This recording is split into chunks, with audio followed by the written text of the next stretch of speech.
It is a beautiful day for football here at Lawrence A. Wien Stadium at Baker Field in New York City, where today the Lions of Columbia University play host to the Bulldogs of Yale University. Yale comes into the football game with a record of 2-2. They are 0-1 in Ivy League play. The Columbia Lions are 0-4 overall and 0-3 in the Ivy League. Good afternoon, everybody, and welcome to the Ivy League football game of the week. I'm Sean McDonough. It's nice to have you with us today for Yale and Columbia. As you know, if you follow college football, Columbia last week set the major college football record with its 35th consecutive loss. Joining me as always on the telecast, Jack Corrigan. And Jack, it is a big burden on these Lion players. They want to end the streak today against Yale. Do they have any kind of shot at doing it? Well, I think they do, and one factor to consider in the ball game today, Sean, is that the Lions now know that with the record being reached, they no longer have the pressure and the big media blitz on them concerning whether or not they were going to set the record. Obviously, for the seniors who have gone through it their entire careers, they'd like to come up with a victory this year if they can. But for the rest of the club, well, they feel like they're just building a program, and they know the victories are going to come. What does Columbia have to do to win the football game today? The principal thing that Columbia has to do is hang on to the football. Their problems offensively have been turnovers. They have a plus-minus ratio of -8, meaning they turn the ball over 8 more times than their opponents do. And with a thin ball club, talent-wise and depth-wise, you just can't keep putting that kind of pressure on their defense. If they can hang on to the football, Columbia's going to move the ball and hopefully put some points on the board. The Yale Bulldogs come into today's game as about a 23-point favorite. They are 2-2 on the season and coming off a hard-fought and emotional victory over William & Mary. Joining us as always on the telecast, our sideline reporter Mike Madden. Mike, Yale's the heavy favorite. I guess what they have to do is avoid taking Columbia lightly. Who should we look for in the blue of Yale today? Well, when you think of Yale, you got to look at their quarterback captain, Kelly Ryan. Last week, Kelly Ryan became Yale's all-time leading passer, but there are two guys on that offense that really make Kelly's job easier. One is 22, the fullback Troy Jenkins, who Carm Koza says is their best blocking fullback ever. He's a threat out of the backfield when he's running with the ball, and you line him up there in that I formation like they do, and he's like having another guard back there. The other guy is Dean Athanasia. He's number 86, and he's their tight end, and he's just as good a blocker as Jenkins, and he's a real threat coming out of that tight end slot to catch passes. And with those versatile players, it really makes quarterbacking a team like Yale a pretty easy job. It's Yale and Columbia today as Columbia looks to end this 35-game losing streak. The man trying to turn the Columbia program around is head coach Larry McElreavy, and yesterday Jack had a chance to speak with him. Larry, obviously the media crush that was involved with the program the last couple of weeks because of the losing streak, and now that's behind you. Do you sense amongst the coaching staff and maybe amongst the players a little less pressure? Obviously there's always the pressure to win, but maybe a little less than you've had the last couple of weeks? I think that's accurate, yeah. I know I myself feel a little better. I think the coaches do. We still very much want to get a win. The players, it's difficult to gauge. You know, they're a feisty group of young men, and they practice the same whether we play well or not. You know, our practice has never been a problem with us, and our guys are out, and they're loose, and they practice well, practice hard, and with intensity. I don't know what's in their minds right now. I really don't. For Larry McElreavy, you can make the public statement that, you know, you inherited this much of this losing streak and everything else. But I've got to believe, because you're a football coach who's had success, a football coach whose job it is to try and win at any level, regardless of limitations, there has to be, when you go home at night and think about it as the drive home, there has to be some frustration. Oh, a great deal. You know, it stays, you know, inside. It has to, obviously. You know, I'll speak about it with my wife and or the dog once in a while, as the case may be, whoever happens to be awake at that time. But again, it's a case that I'm realistic enough to realize that we are building a football program, and as any growing process, you know, you're going to fall down. You have to pick yourself back up again and go. And we're not rebuilding a program. We're building one. And in my eyes, it's starting from ground level zero, okay? And the first step, second step, and third step. You know, if this had been a successful program, you know, for a long period of time and then had fallen on hard ways, then fine, that's one thing. But you know what, this has not been a good football program for years and years and years. And now, with the new stadium complex, the new renewed commitment from the university and so on, it's a building process. And unfortunately, it's going to be a painful one, as growing up is. But that's exactly what we're doing, growing up.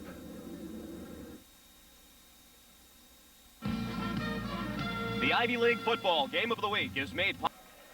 We are set to go with the Ivy League football game of the week between Yale and Columbia. Yale won the toss and elected to receive. And Matt Pollard, number 8, will kick it off for Columbia. Dressed in the blue, Yale in the visiting white. Kickoff comes down to number 26, Kevin Bryce, at the 6-yard line. He heads left, crosses the 25, across the 30. He may break it and is dragged down as he crosses the 40-yard line. Great return by Kevin Bryce of 36 yards out to the 42-yard line. Bob Giannini, the guy that stopped the touchdown try. As you look at the Yale skill people, headed up by Kelly Ryan, the quarterback who became Yale's all-time passing leader in the victory last week. Jenkins and Stewart, the running backs, and of course, a pretty good offensive line. Art Coleman, 285 pounds, number 70 at right tackle, their best offensive lineman. Yale has been scoring points in large doses this season. Their potent offense led by Kelly Ryan. On first down, he hands off to number 22, Troy Jenkins, the senior fullback from Canton, Ohio. He got ahead to about the 48-yard line for a gain of 6. Columbia defensively has played pretty well, but as we talked about in the open, they're on the field much too often. Good defensive line up front, headed up by Matt Sodel, number 65 at left tackle. John Alex, the monster back, is easily their best football player defensively, number 43. 2nd and 4 for Yale. Tom Zuba, number 27, came in motion.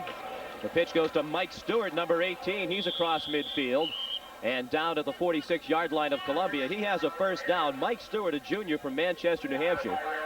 And you're looking at Kelly Ryan, the senior captain of the Yale Bulldogs from Springfield, Illinois.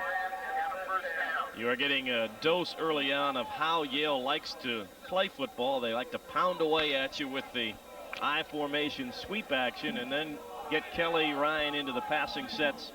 You just don't know which way they're going. 1st and 10 for Yale. Just underway here at Lawrence A. Ween Stadium. Ryan dumps it off to Jenkins, and he's dropped right at the line of scrimmage. There's John Alex, the young man I was telling you about. The young man has got some knee problems, but the junior out of Overland Park, Kansas, a liberal arts major here at Columbia, is all over the field and the emotional leader for Columbia. He was a linebacker that they have moved to monster back to try and keep him in the ball games. He just wasn't big enough to play linebacker, was getting beat up too much.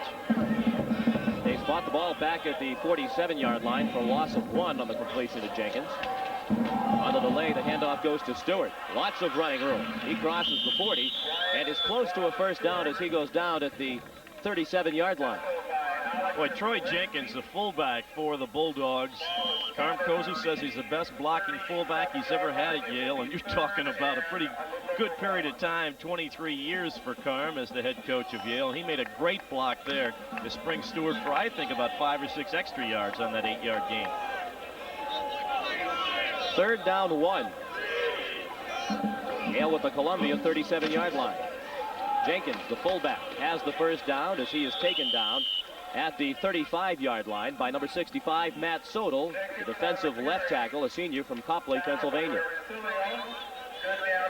Columbia, as you heard Larry McElravy, the head coach, tell you, is building a program. They have an undefeated freshman team this year that is 3-0. Last year's freshmen were 3-3, and there are a lot of sophomores from that freshman team playing now. They are starting 2 sophomores at linebacker, Larry Rancilio, number 50, and Bart Barnett, number 10. No score. We've played 2.5 minutes here in New York City. 1st and 10 for Yale with the Columbia 35. Stewart running left, shakes 1 tackle. Still on his feet across the 30 and brought down after a gain of 6 at the 29-yard line. Dan Laughlin, number 90, had a shot behind the line of scrimmage at Mike Stewart, but he could not make the tackle.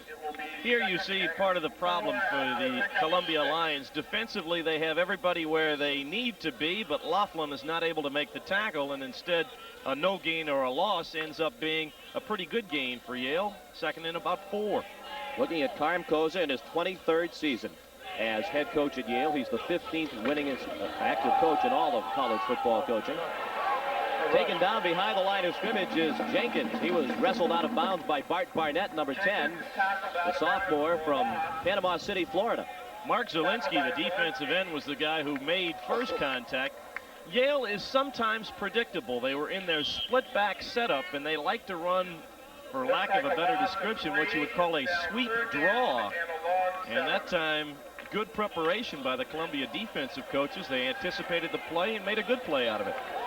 Lost back to the 33-yard line, 3rd down and 7. 11:40 to go, 1st quarter. Ryan to put it in the air. Now he'll tuck it under and try to run. He'll be brought down short of the first down at the 27-yard line. Again, John Alex. Early on, I'm impressed with that young man. I can see what Larry McElreavy's coaching staff was talking about when they mentioned the intensity of John Alex. Larry Rancilio, number 50, also in there on the tackle for Columbia. It's 4th down and 2 for Yale at the Columbia 27, and the Bulldogs going to go for it on 4th down.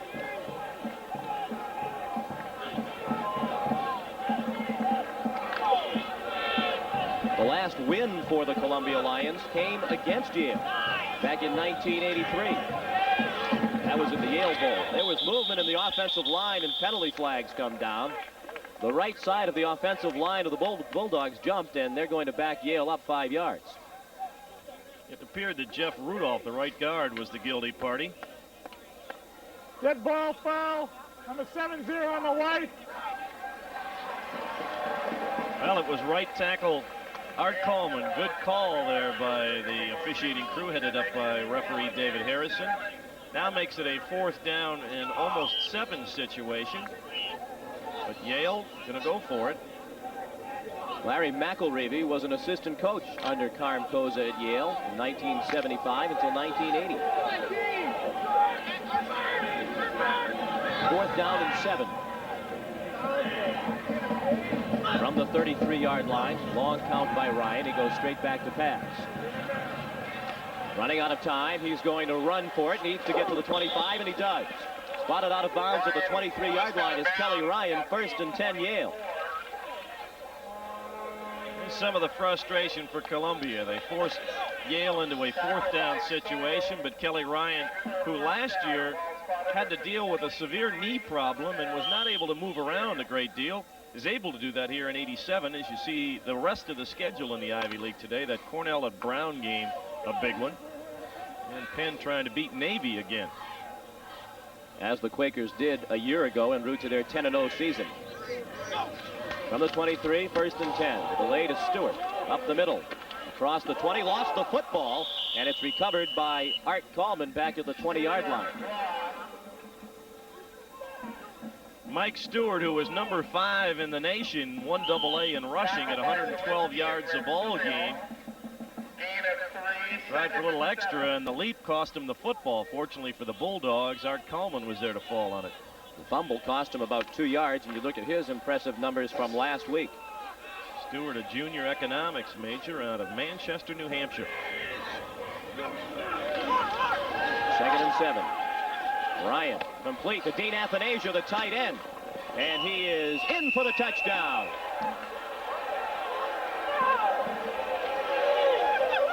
Close call along the goal line, and the Columbia players are protesting, saying Athanasia was not in the end zone, but the officials ruled him in. It's a touchdown pass of 20 yards. Ryan to Athanasia. Rolling away from Athanasia, he then slants across underneath the linebackers, and the big tight end, who now is just 2 catches shy of becoming Yale's all-time receiving leader, scores his 1st touchdown, make it his 3rd touchdown of the 1987 season. Number 1, Dave Derby, to attempt the extra point. It's good. And with 9:42 to play in the first quarter, Yale has a 7-0 lead over Columbia. Derby's kick is good. Score stands at Yale 7, Columbia 0.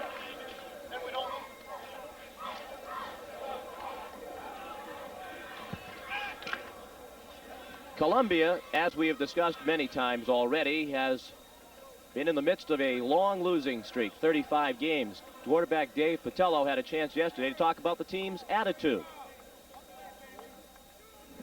Everybody was expecting us to come out, like for a bad week of practice, nothing, but we really went at it hard this week, which didn't surprise me because, we're football players. We're here to play football, so coming out, and everybody went at it really hard, which is, I'm very happy about. I feel confident about tomorrow in that sense. Everybody came out and had a really good week of practice. Things are starting to really look good.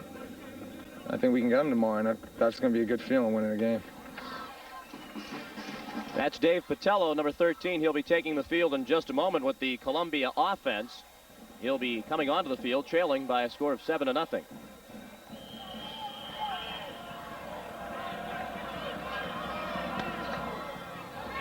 Todd Cowan kicks it off. It comes up short. They ruled that the player's knee was down at the 28-yard line. John DeRose came up with the football, number 41 for Columbia. They spot him down back at the 27.5-yard line, and Larry McElreevy does not like the call. Skill positions for Columbia. Dave Patella, the quarterback you just saw a moment ago. Konovalchik and Della Pietra, the running backs. Callion, the favorite receiver. Pretty good offensive line. Benny Siebold, the right tackle, their best blocker. 1st and 10 Lions. They begin at their own 27. Columbia scored just 15 points over its first 4 games. The pass on 1st down is complete. Patello to run. Callion, number 17. He's close to a 1st down as he's taken down at the 37. And we have a skirmish breaking out on the near sideline and penalty flags down on the play. Good confidence building play. Get some yardage, get the offense going, and now as Dave Harrison and his crew discuss the situation, looking at the look from Dave Patello, I don't think it's going Columbia's way.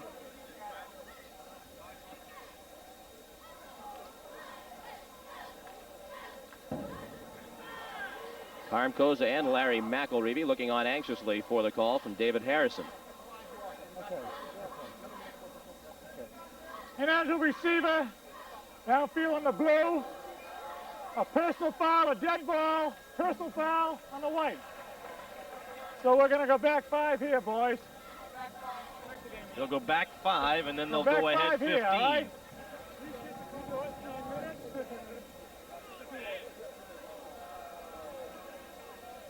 They walk off the 5-yard ineligible man downfield penalty. And they'll step off the 15 against Yale for the personal foul. That should give Columbia a 1st down on a 10-yard gain on the penalties. Well, Carm Koza trying to figure it out. As you look at the Yale defense, Tony Capolino, their defensive end, has played very well. John Reese and Don Lund, numbers 32 and 40, the inside linebackers, make the bulk of the tackles for the Bulldog defense. Dave Sullivan, the free safety, is also a pretty good football player. Dave Patello, senior from Malvern, New York, a pre-med major at Columbia. 1st and 10 Lions from the 37.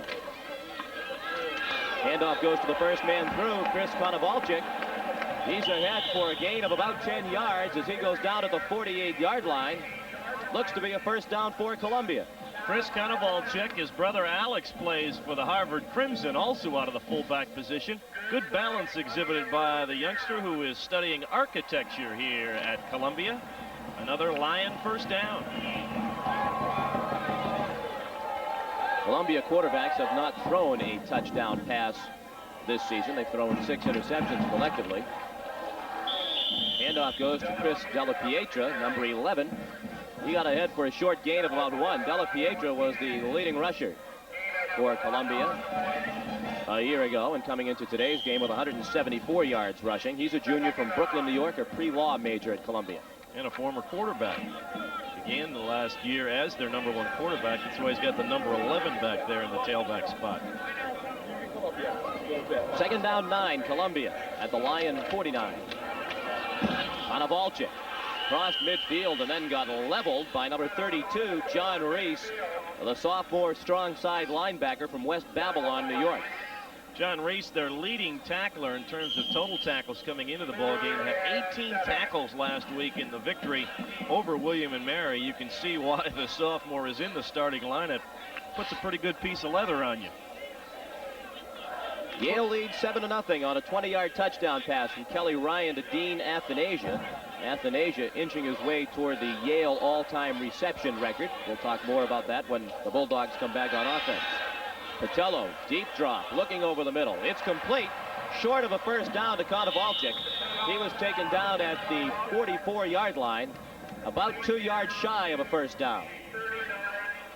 Here's a look at the zone defense. You see 4 or 5 men underneath and then 3 men deep, and Konovalchik made the catch, but just a little bit more than a yard shy of the 1st down as he was brought down by Don Lund, the linebacker, and Larry McElreavy says, "We're going for it, gentlemen." 4th and 2 yards to go for a Columbia 1st down. Full house backfield. Konovalchik up the middle. First down, Columbia. He picked up 4 on 4th and 2. And the big homecoming crowd here at Lawrence A. Ween Stadium appreciates the offensive performance of the Lions here in the early going. Interesting alignment that time in the 2 tight end setup. I had John Robinson, the linebacker who transferred from Southern Methodist, lined up as the tight end on the left side.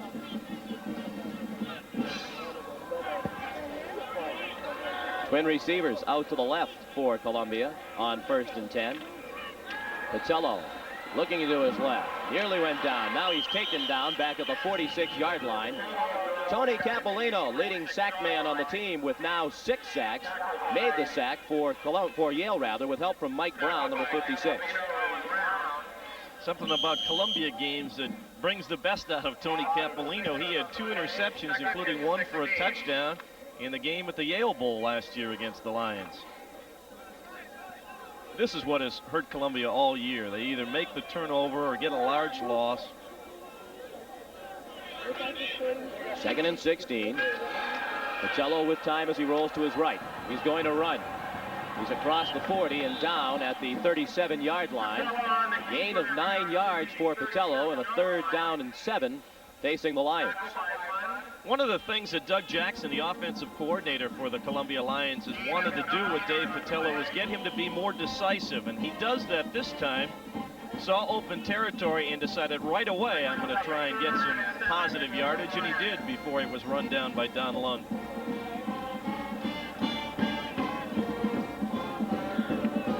Third down 7 from the 37. Under pressure. Patello in trouble, dumps it off, and it is dropped. Intended for Chris Della Pietra. Ball was behind him, did not appear to be ready for it, and it's 4th and 7, and the Lions send the punting team onto the field. Had a blitz that time from Steve Essick, the monster back. He was the guy that put first pressure on Patello and eventually broke up the play. Back to punt for the Lions, Matt Pollard. Matt Pollard on the punt. He's punted 32 times through 4 games. His average 37.1 yards, a long of 62. He's going to throw a pass. It's complete to John Robinson for a first down and much more. Robinson still on his feet at the 5. He's in for the touchdown. You gotta love Larry McElravy pulling out the stops.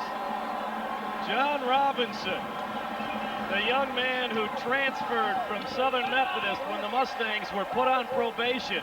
We watched them practice that play yesterday. Matt Pollard in punt formation. A 37-yard touchdown, the first touchdown pass of the season for the Lions. And John Robinson displayed some pretty good running ability in getting this one in the end zone. There's a happy young man. The transfer from SMU, John Robinson. The extra point added by Pollard. He's done it all, thrown a touchdown pass and kicked the extra point. With 5:34 to play in the first quarter, the score is now Yale 7 and Columbia 7. Watch the play again from the end zone. Yale decides to put a lot of pressure on, and they also had the return set up the opposite way. The 2 best possible things that could happen for Columbia in running this play. Once Robinson got by Rick Schulte, or make that Bob Shoop, excuse me, it was off to the end zone. I love that. Boy, that's great. 7-7 our score. Just the 3rd touchdown of the season for the Columbia Lions. Columbia has been outscored 134-15 over their first 4 games. Are you supposed to take them down the field? They're not very happy along the Yale sideline, as you can well understand. Where were you? We're going to stay in base defense. Where were you? We check base on the punt. We're going to stay in base defense. He's your man. That's why we match up.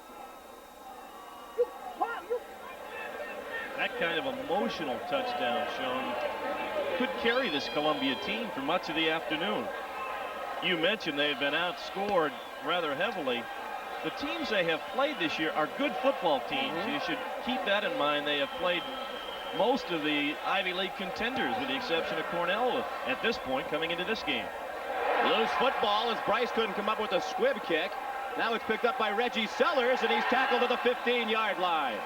Spirited play by the Lions on special teams. Paul Sanfilippo, number 6, made the tackle. Let's go down to Mike Madden right here. Come in, Michael. Hello, Sean. You got me? Okay. We sure do now. Very good, very good. You know, 3 years ago, my sophomore year, we came in here at Harvard, and this Columbia team playing inspired ball had us down 17-0 at half. And you can bet there was a locker room full of scared Harvard football players that day. As it turns out, we came back to win, but you don't want to give this Columbia team an edge. You want to get them down early and keep them there. 1st and 10 Yale, starting at their own 15, flagged down as Mike Stewart is taken down after a gain of 1. Tackle made by John Alex, number 43. He's been all over the field defensively for Columbia here in the early going. Let's check out the penalty. I heard 11 was motion. not set, Yes, I think that is what he go said. against the offense. Illegal motion on the white. What the power captain of the bull. 5 yards. We'll talk to the captain over here. 5 yards or second down and 8-9 here. Second and 9. All right. They're going to decline the penalty, as you heard. Watch it again. You could see that they had not been set, all 11 players, for the full 1 count that you have to be before snapping the ball. Yale trying to go with the quick count there to catch Columbia. You'll notice that the Columbia defensive line likes to shift to disguise how they're going to align themselves against the offensive line.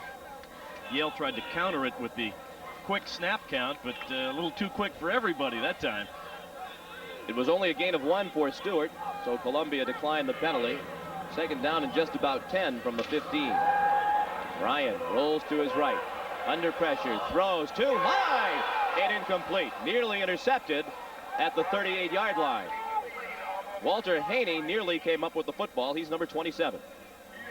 Another rather predictable thing about the Yale offense, it doesn't mean you can stop it, but at least you know what they're going to do. When they get into that trips formation, as they were on that play, 3 wide receivers to one side, you are going to find the Bulldogs throwing the football nearly every time. 3rd down, along 9 for Yale. 4:54 to play, first quarter. Yale 7, Columbia 7. The delay goes to Stewart. Big hole. 1 man to beat for Mike Stewart. And he's tackled at the 46-yard line. Paul Sanfilippo made the saving tackle, or Stewart was going to go all the way. We talked about this earlier. When Yale gets into the even set, the split backs behind Kelly Ryan, they like to run this sweep draw. Stewart got it and then made the excellent cutback there to run away from the defense, and only Sanfilippo's good work there to ward off the blocker and make the tackle stopped the touchdown. Bob Shoup was unable to throw that block, which would have led to a touchdown for Yale. Ryan going deep for Shoup. He has it. Bob Shoup is going in for a touchdown. A 53-yard touchdown pass. Ryan to Bob Shoup, the senior from Oakmont, Pennsylvania. Yale is back on top 13-7 with the extra point upcoming. That was just a perfect strike by Kelly Ryan. Ryan primarily likes to throw the short passes, but he can get you deep. And this time, Shoup on an out-and-go route against Walter Haney got a step behind him. And when you can catch the ball in full stride, there is nothing sweeter for a wide receiver than that.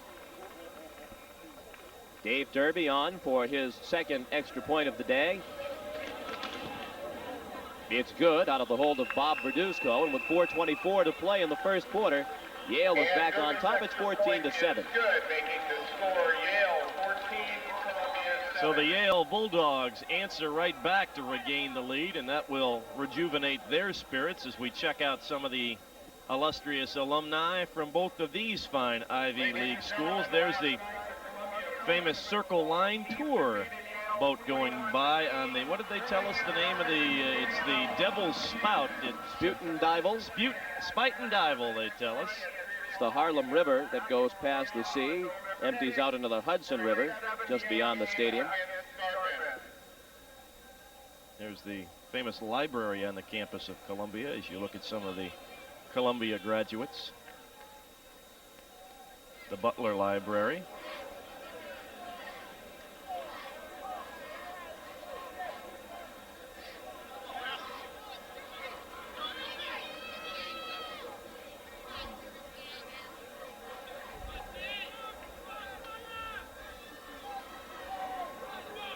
Todd Cowan set to kick off for Yale. Terry Brown, number 22, back deep to receive the kick for Columbia. They scrib it down again, and it goes out of bounds at the 23-yard line. Penalty flags come down, and we'll do it again. Columbia's last win, October 15th, 1983, a 21-18 decision over Yale at the Yale Bowl in New Haven. Last year, Yale won the football game between the two schools 47-0.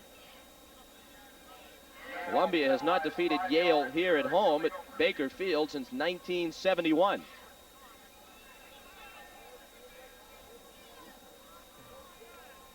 "35 straight losses, but certainly not a completely frustrating experience for the Columbia football players. Yesterday, we had a chance to talk with Paul Sanfilippo about just that. Losing is a tough thing to go through, and I've been through worse than anybody. Me and the guys have been through more than anyone else, so it makes you stronger, I think, in all areas of life. It really makes you a stronger person in general, I think, because you can handle a variety of situations. The situation facing the Lions right now is a 7-point deficit, 14-7, with 4:24 to play in the first quarter. Todd Cowan is going to kick off once again. Again, it's a line drive kick, taken to the 20-yard line. Mike Bissinger on the return, lost the football as he went out of bounds. Penalty flag has come down. Good return for Columbia. He went out at the 43-yard line. We may have a late hit on the play as well. If that's the case, then Columbia would set up shop already in Yale territory. Tell us, Dave Harrison. Get ball. Personal foul on the white. Okay. Again, the short kick. Mike Bissinger, the Columbia captain, running out of bounds, loses it there, and now the late hit right there with a spear is probably what was the principal reason for it. They don't like you to lead with your head when the guy is going out of bounds. Bob Schutten caught the 53-yard touchdown pass. 175 yards and 9 catches. That's a pretty good per catch ratio. He's a pretty good baseball player as well. He's a pitcher on the Yale baseball team. Columbia sets up in Yale territory. Chris Konovalchik got the call on first down. He got 1 yard at the 40-yard line before he was driven back by the pile, including Don Lund, number 40, the junior linebacker from Pittsburgh, Pennsylvania. John Reese, number 32, also in on the tackle. That Lund name sounds familiar to you Eli fans out there. Well, it should. His brother was captain of the Bulldogs last year. Don Lund had 17 tackles last week against William and Mary. Second down 9 from the Yale 40. Konovalchik once again. Make that Chris Della Pietra on the carry, number 11. He was stopped by Jim D'Onofrio, number 97, after another gain of just 1 yard. So third down and 8 coming up for Columbia. The Yale defense is built to have the linebackers make the majority of the tackles. They want people like D'Onofrio and Mike Brown and Ned Dooley, the middle guard, to take care of the linemen so the linebackers can roam free. On third and 8, Dave Patello takes a very deep drop, dumps it off to Della Pietra, looking for some blocks, and he stumbled over his own feet, went down at the 33-yard line, about 2 yards short of a first down. Well, I mean to tell you, it's like a black cloud. He has the first down if he keeps his feet. Instead, he stumbles and ends up 2 yards shy. And we will see the Lions go for it again on fourth down. Look at here, he's got blockers in front of him. Lund is taken care of. Look at the hole there. He just can't keep his feet. Last time on fourth down out of punt formation, they scored a touchdown and converted a fourth down earlier in the drive. Full house backfield behind Dave Patello. Looking to throw under pressure in the grass, got the pass off. It's incomplete. Intended for Chris Konovalchik. Also had a flag on the play, which I would imagine where it's thrown would be a holding call against Columbia. So Yale, I'm sure, will decline the penalty and take over possession of the football. Steve Essick, number 9, applied pressure on Patello. Penalty on the blue. White team, you want the ball, right? White team. Okay. Holding on the blue. Refused. First down, white. With 2:19 to play in the first quarter, Yale back on offense, leading 14-7. A pair of touchdown passes. Kelly Ryan, 20 yards to Dean Athanasia, and a 53-yard bomb, Ryan to Bob Shoup. The lone Columbia touchdown came in between on a fake punt. Matt Pollard, a 37-yard touchdown pass to John Robinson. Stewart up the middle and out to the 40-yard line for a gain of 7 on first down. Mike Stewart, economics major from Manchester, New Hampshire, took last season off, come back in fine fashion this year, averaging more than 5.5 yards per carry. Already up to 65 yards in this ball game. He's not that big at 180 pounds for a tailback, even in the Ivy League. Yet shows pretty good power when he gets in traffic. 2nd and 3 from the 40.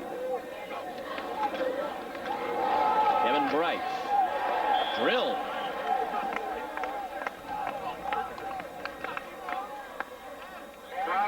That was John DeRose, sophomore defensive end, an economics major from Hoboken, New Jersey. That was a heck of a pop. And just a gain of 1 for Bryce out to the 41-yard line.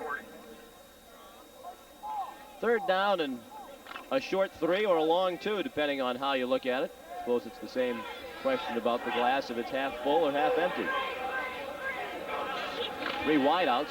They run the option. The pitch goes to Bryce. He has enough room for the first down and more. He's across midfield and out of bounds in Columbia territory at the 47-yard line. That time the Bulldogs went against their tendency. They had set up the 3 wideout situation, which is normally their passing offense, and ran the option instead, and Bryce got good yardage.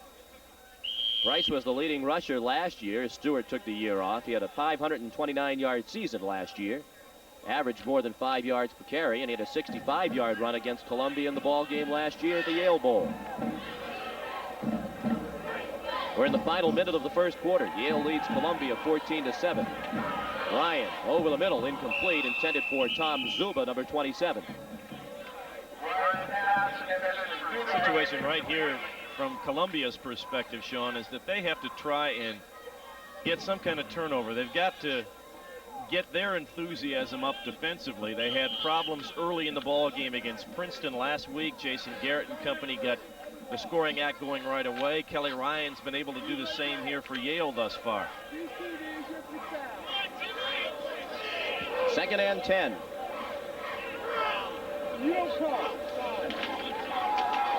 Fullback gets the call, and Bryce gets very little. Perhaps a gain of 1 yard to the 46-yard line. Dan Laughlin, the junior defensive tackle from Houston, Texas, an English major, did an excellent job right there of denying movement off the ball by the defensive line, and Bryce just had no place to run, and Laughlin's Columbia teammates were there to chop him down. A lot of times the best guy in terms of making the play defensively doesn't get credit for the tackle. 3rd and 9 at the Columbia 46. Ryan under pressure. Gets away from one tackle, throws, and it is incomplete. There are all kinds of linemen downfield for Yale as penalty flags come flying from every direction. Jeff Rudolph, number 62, the right guard, was about 15 yards downfield on the play. That's right. He looked like the intended receiver. Good pressure by Bart Barnett, the sophomore linebacker, and Joe DeRose. On the white team. Columbia will likely decline the penalty. That would set up 4th down and 9.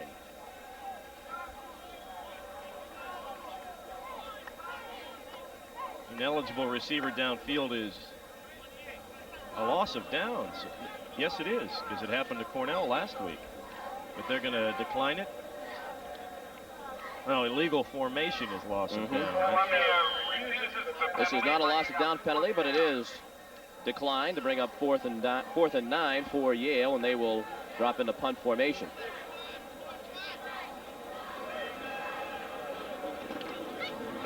Cowan's punt. Fair catch called for and made by Paul Sanfilippo at the 12-yard line. That's where Columbia will start up with just 2 seconds to play in the first quarter, and Yale leading 14-7. A hand for the Columbia defense as the Lions come off the field, having stopped the Yale Bulldogs. We had been told by the Columbia coaches that we will see Mike Sidewan, a junior who was an all-state quarterback in Ohio in high school, get some time at quarterback, even though he's been playing defensive back for Columbia. But for the moment, anyway, it's still Dave Patello. The final play of the first quarter. Chris Della Pietra took the pitch and moved ahead for quality yardage on first down out to the 19-yard line for a gain of 7. And that's the final play of the first quarter as time has expired, and Yale leads 14-7 on a pair of touchdown passes by Kelly Ryan. Columbia scoring on a fake punt, a 37-yard touchdown pass, Matt Pollard, to John Robinson. More of the illustrious alumni of Yale and Columbia as you look at the Columbia Law School here in New York City. Stadium, the state-of-the-art scoreboard that you see at the north end of the playing field.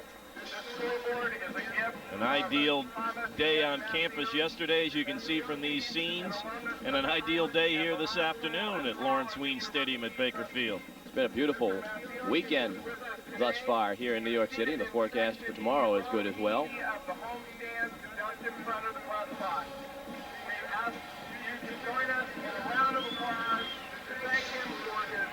Play just about set to begin here in the second quarter. Columbia on offense, faced with a 2nd down and 3 from the Lion 19-yard line, and Columbia trails by 7, 14-7. This is the 65th game in the series between these two schools. The rivalry began way back in 1872. Yale's won 48, Columbia's won 14 times, and there have been 2 ties. The last was in 1978 when these two schools played to a 3-3 tie. Dave Patello, pre-med major quarterback, senior from Malvern, New York. Flags down as he throws incomplete, intended for Terry Brown. And a flag that is thrown in the area of a holding situation again, and you can see by Patello's reaction, that's what it is.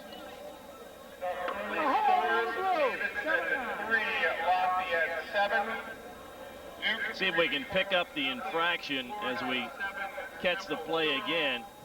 John Sharkey, the right tackle. Now on the left side, I think number 79, Bill McGee, might have been the guilty party. Yale will accept the penalty.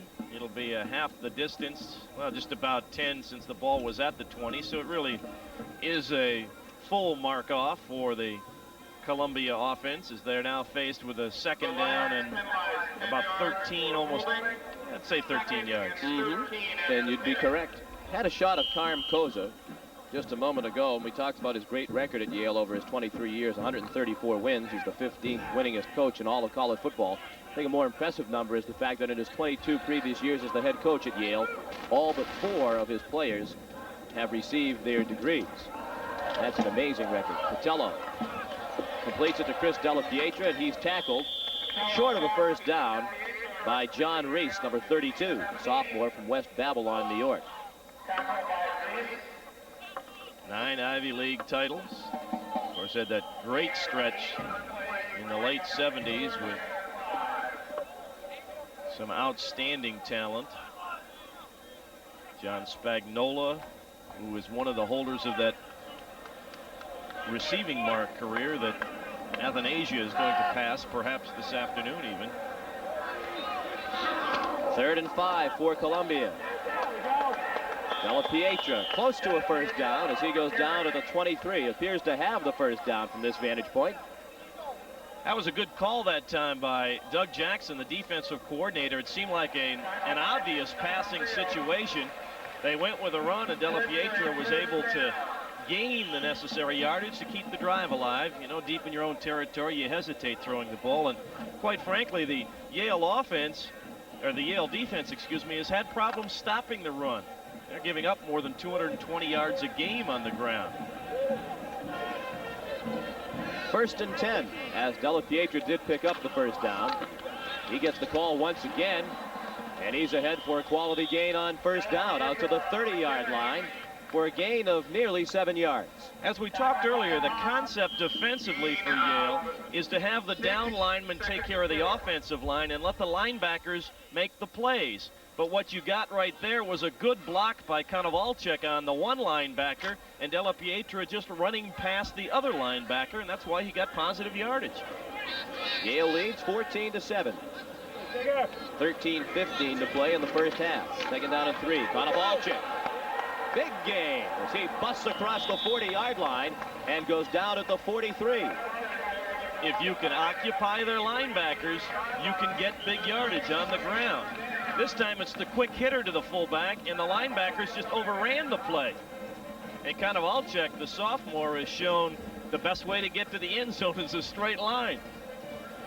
Chris Konovalchik doubles as an athlete at Columbia. He's also on the wrestling team. 1st and 10 Lions. They're on the move. Started this drive at their own 12-yard line. A pass. Caught at the 50-yard line. Ron Callion made the catch, the sophomore from Shenandoah, Pennsylvania, liberal arts major. Well, the Lions have at least won the battle now of field position by getting the ball to midfield. And obviously, I would think another factor in their desire to run the ball this afternoon, Sean, is the more you run, the more you eat up the clock, the less Kelly Ryan plays for Yale. Gain of 7 on the completion to Callion. 2nd and 3. Della Pietra shook one tackle, got back to the line of scrimmage. Down we go to Mike Madden. You know, Sean, it's a real good thing for this Columbia team that they're moving the ball, because, I mean, when they threw that fake punt and got the touchdown, you know, they're even here, you know. And then Yale came down, threw the long ball, and you looked around here, and these guys were saying to themselves, oh, my God, it's happening again. And now they're moving the ball, and this might bring up their confidence, and they might make this thing competitive. They've moved 38 yards thus far in this drive, 50 more to go, and a big 3rd down and 3. Patello had trouble with it. Pass was batted out of the air. Brian Hennon, number 16, got in the backfield and put the pressure on Patello. And the punting team will have to come back on the field for Columbia. Hennon making the play, the sophomore from Burnsville, Minnesota. That's something we're going to have to watch the rest of the afternoon, Sean. It appears now that in certain passing situations, Yale is blitzing their monster back, as they did there with Hennon. Paid off. Bob Shoup back deep to receive the punt.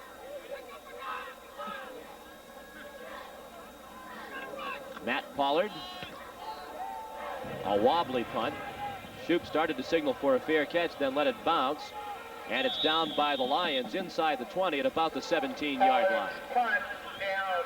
Yale back on offense, leading 14-7, 11:24 to play in the 2nd quarter. Former football greats, Jack. And there have been a lot of them here at Columbia. Of course, in the days of legendary coach Lou Little, Sid Luckman in the Pro Football Hall of Fame. You see Cliff Montgomery. He, of course, was the hero in Columbia's big Rose Bowl victory. Brian Dennehy was a football player here at Columbia, the actor. I didn't know that. Nor did I. 1st and 10. The pitch goes to Kevin Bryce, running right. He has the first down as he went out of bounds at the 28-yard line. Gain of 11 for Kevin Bryce, the junior from Chicago, Illinois. 2nd team All-Ivy League performer last year when he rushed for 529 yards. That's the patented power sweep of Yale, and as Mike Madden mentioned in our pregame show, when you've got Troy Jenkins with that great blocking ability as the fullback, number 22 in that I formation, the power sweep is just that much stronger.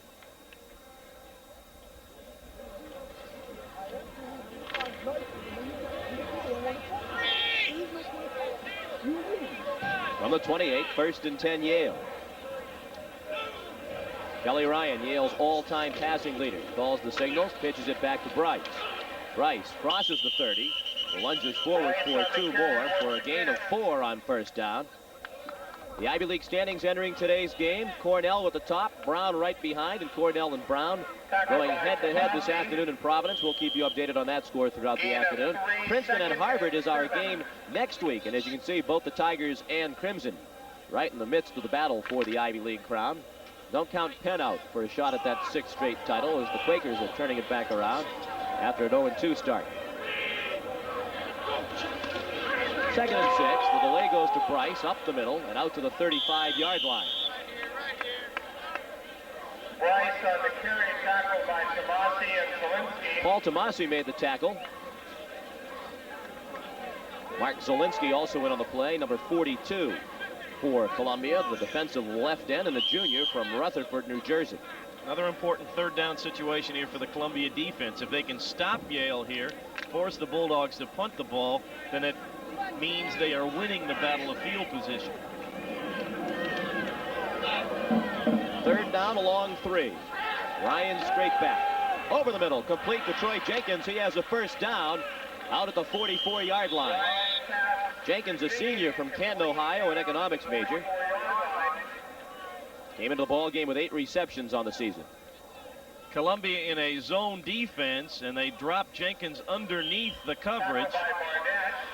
Jenkins, who has now made 9 catches on the year. Columbia tried to cover him with the tackle, Paul Tomasi. That was a little bit of a speed mismatch.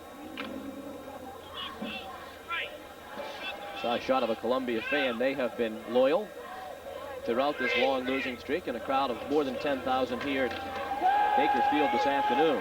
Ryan throws under pressure. It's complete. In Columbia territory, Tom Zuba taken down at the 32-yard line. Boy, the maneuverability of Kelly Ryan really stretches the defense. I've been impressed by the captain of the Bulldogs. Gets quickly to the corner, and by doing so, the defense is really forced to cover so much more territory. And sometimes as a quarterback, you pay for your versatility. He got whacked by Matt Sodal as he released the football. At the 33 of Columbia, Bryce with Stewart leading the blocking, or check that, Jenkins leading the blocking. Mike Madden referred to him as practically a guard lining up in the backfield. Jenkins blasted into the pile to clear a hole for Bryce. He crossed the 30 and went down at the 26-yard line for a gain of 7 on 1st down. Think she's listening to us? Be nice.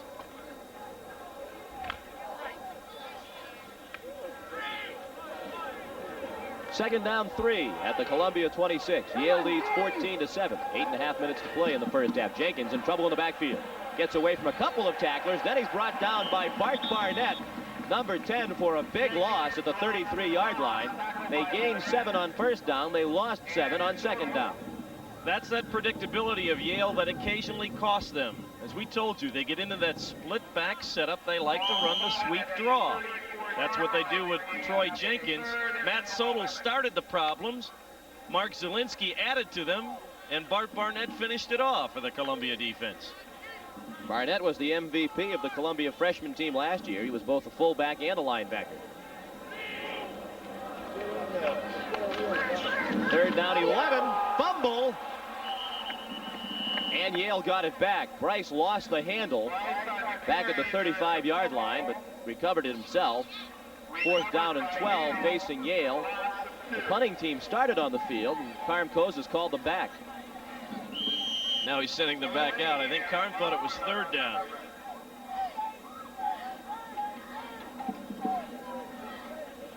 It's 4th down and 12, and the punting unit has come on the field now for the Yale Bulldogs.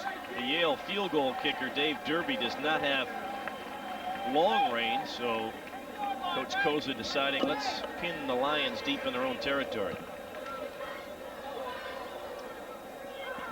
Punt bounces inside the 5 and goes into the end zone for a touchback. Very nearly out at the 1-yard line as Cowan aimed for the coffin corner. A nice look at Lawrence A. Ween Stadium at Baker Field. Homecoming here at Columbia, and they're enjoying this brand new facility. We look at the scores around the Ivy League. Penn trying to do it again, jumping out big against the Naval Academy. 21 has been a tough year. Brown with the early lead in that big game down in Providence with Cornell. Wow. There's a surprise. 21-10, Rutgers on top of Boston College.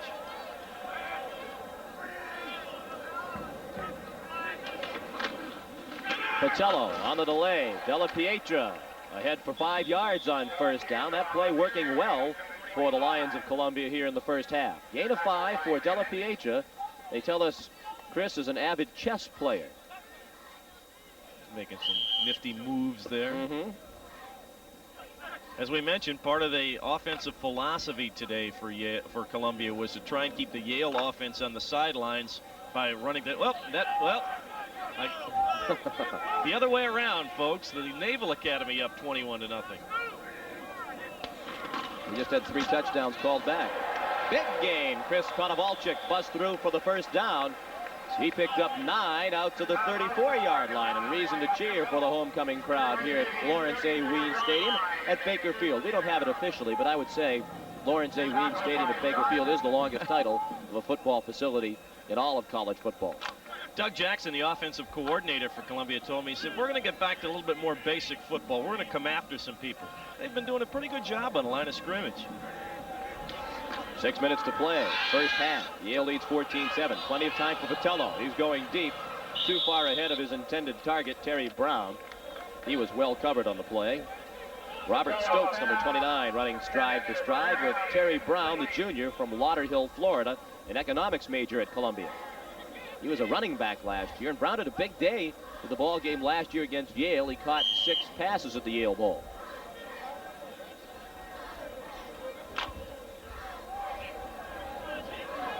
Wind blowing in the face of the Columbia Lions here in the second quarter, and it's a pretty stiff breeze. Della Pietra tripped up behind the line of scrimmage. He stumbled forward for about 2.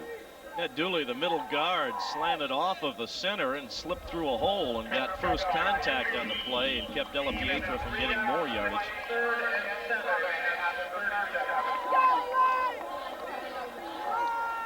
We talked about the loyal fans. Of course, when we come to these Ivy League football games of the week, we do not care who wins. But somewhere in your heart, you have to be hoping that Columbia wins one of these weeks, whether you're a Lion fan or not. Konovalchik. First down. First down indeed. He's down at the 45-yard line. Picked up the first down by about a yard. And I'm impressed with the running game of the Lions here in the first half. They're moving the football. I think they have found a fullback here at Columbia. Chris Konovalchik showing good power and good vision. A little bit of traffic on the inside, so he kicked it out to the outside, and he pulled Don Lund along far enough to get the needed yardage for the first down. 5 minutes to play. Second quarter, Yale leads 14-7. Della Pietra ahead for about 2. Tony Capolino came up off the bottom of the pile, number 51, the senior from New Hyde Park, New York. Tony hopes to attend medical school after completing his senior year. Third on the team in tackles coming in with 18 tackles and 14 assists. And a productive day for Chris Konovalchik, 6 yards per carry for the sophomore from Peabody, Massachusetts, an architecture major. Second down 9 from the Columbia 46. They take the delay to Della Pietra. Capolino pressuring Patello. He squirted back to the original line of scrimmage at the 45-yard line in the grasp of Mike Brown, the sophomore from North Hollywood, California. That was good pressure by Capolino, and it was very necessary for the Bulldogs because Columbia was trying to throw to the backside to Chris Della Pietra, who had slipped out of the backfield, and he was all alone on the far sideline for big yardage had Patello had time to throw the ball. Third down 10. The breeze really kicking up now as the sun ducks behind the clouds. Pressure on Patello. He dumps it off, incomplete. They were trying to set up the screen to Della Pietra, and it was overthrown. Patello, I think, sort of gives away those screens when he takes such a deep drop. He immediately sprints back about 15 yards and looks like the defense knows it's coming. You also have the situation too, Sean, that you tell the linemen, let the guys go through, but not that easily, fellas. Matt Pollard on to punt. He's punted once. He's thrown out of punt formation once. His throw went for Columbia's touchdown. He's going to throw again. It is intercepted. Penalty flag down to the play. Brian Hennon picked off the pass in the flat. Yale wasn't fooled this time. Let's look at the penalty flag. It's dropped in Yale territory at the 46-yard line. Probably an ineligible receiver downfield. Receiver downfield. Watch it down. I don't know about that call. You want to refuse it, right, Captain? I think that time You want to refuse it, right? they went into the trick bag You want once the too ball. often. So you want to refuse the penalty? Yeah. David, they're Ivy Leaguers. They're certainly going to refuse the penalty. Ineligible downfield. Refuse. It's a first down for the White. Did he really have to ask? I suppose he did. That's his job. It wasn't a very tough choice for the Yale Bulldogs. I think I would have kicked away this time and pinned Yale back deep in their own territory and hope that your defense could hold them out for the final 3.5 minutes. Now Yale with a chance to take a 2-touchdown lead on you. Kelly Ryan rolling right, under pressure, dumped it off, incomplete, intended for Mike Stewart. Number 95, Paul Tomasi, got into the backfield for Columbia. The reason I don't like the call, you're in the football game at 14-7. If you kick Yale down deep, they have the ball with 3.5 minutes and probably have to go 80 yards or more. That's right. Now you put them in great position to go in and take a 2-touchdown lead. So now you've got to have your defense come up with big plays, and fortunately Tomasi is able to do that there. But you still have Yale in 4-down territory right now inside your own 40. 2nd and 10. Yale at the Columbia 37. Ryan looking for the quick hitter, and it's incomplete. Too high for Bob Shoup. Saw the sign a moment ago from that fan who still loves the Columbia Lions. I tell you, it was a bit disturbing to me looking at some of the news accounts of Columbia's record-setting loss last week against Princeton. Some of the people here on the Columbia campus are getting some sort of cheap thrill out of the football team losing these games. Some of them actually celebrated when Columbia set the record. And I think that's a little bit distressing and a little bit disrespectful toward these young men who are busting their butts trying to win football games for this university. That's right. I mean, they are students first, and they've decided to spend the extra time playing football. Yeah, I got to agree with you on that, Joe. Ryan, under pressure, completes the pass. Zuba has the first down as he's taken down at the 22-yard line. A big completion on 3rd and 10 for Kelly Ryan as he hooks up with his favorite target, Tom Zuba, Yale's leading receiver, the junior from Sewickley, Pennsylvania. Bob Pascal, the middle guard, was zeroing in on Ryan, and Kelly took a big pop, but he hung in there long enough to find Zuba for a first down near the Columbia 20. Walter Haney made the tackle. 3:07 to go till halftime. Stewart taken down behind the line of scrimmage. Matt Sodal busted through. Senior economics major from Copley, Pennsylvania. They are starting to zero in now on the delayed plays that Yale likes to run with their tailbacks and fullbacks. They haven't found out how they can stop Kelly Ryan yet. Of course, not too many people have this year. Kelly's had great numbers for the Bulldogs. Loss of 2 back to the 24-yard line. Both teams still have all 3 of their timeouts remaining. And time ticking down in the second quarter. 2.5 minutes to play. Option left. Pitch juggled by Stewart. He's across the 15 and down at the 13-yard line, very close to a first down. Last year, the Bulldogs could not run the option because of the knee problems that Ryan had. This year, he is totally healthy, and the fact that Ryan can challenge the corners now makes that option play work very, very well. You can see his numbers passing the ball through the 2 touchdowns in the first period to Athanasia from 20 yards out, and a 53-yarder to Bob Shoup. We're going to bring the chains across the field to see if the Bulldogs got a down. We mentioned the touchdown pass for Dean Athanasia, his reception. It's the 86th reception of his Yale career, and they appear to be just short. They are. Dean Athanasia now tied with Gary Fensick of the Chicago Bears and a former Yale Bulldog with 86 career receptions, and they're just 2 receptions behind Kurt Grieve and John Spagnola. Those 2 gentlemen caught 88 passes for Yale, and they're the all-time pass catchers. So Athanasia could become Yale's leading pass receiver in today's football game. He caught 5 last week against William & Mary, including the game-winning touchdown.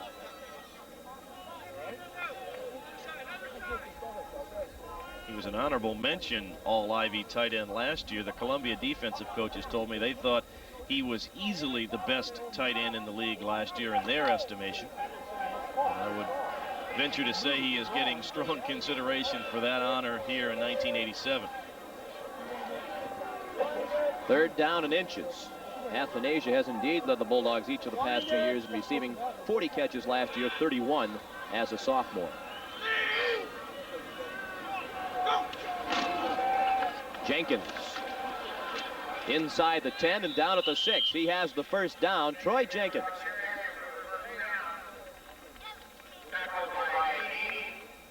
John Alex was coming up quickly from his monster back spot, but you got a good example there of the vision of Troy Jenkins. That is his vision as a runner as he darted back to the inside, and Alex was left grabbing air. Less than 2 minutes to play now in the first half. 1st and goal from just inside the 7-yard line. Stewart upended at the 2. Matt Sodals made a lot of tackles in the first half for Columbia. He was in on that one. Came in as the 2nd leading tackler on the team with 24 tackles and 9 assists. Not only is Yale getting set to score here, Sean, they're also effectively running out the clock here in the first half. And when Columbia gets the ball back, they're going to have very little time. And I think you have to think back to the decision to fake the punt once again. Jenkins stopped at the goal line and driven back. John Alex in the middle of the pile, number 43. Jenkins stopped by the Columbia line for no gain. You got to really enjoy the effort of this Columbia defense because they have spent a lot of time out on the football field in 1987, but they're still going at it.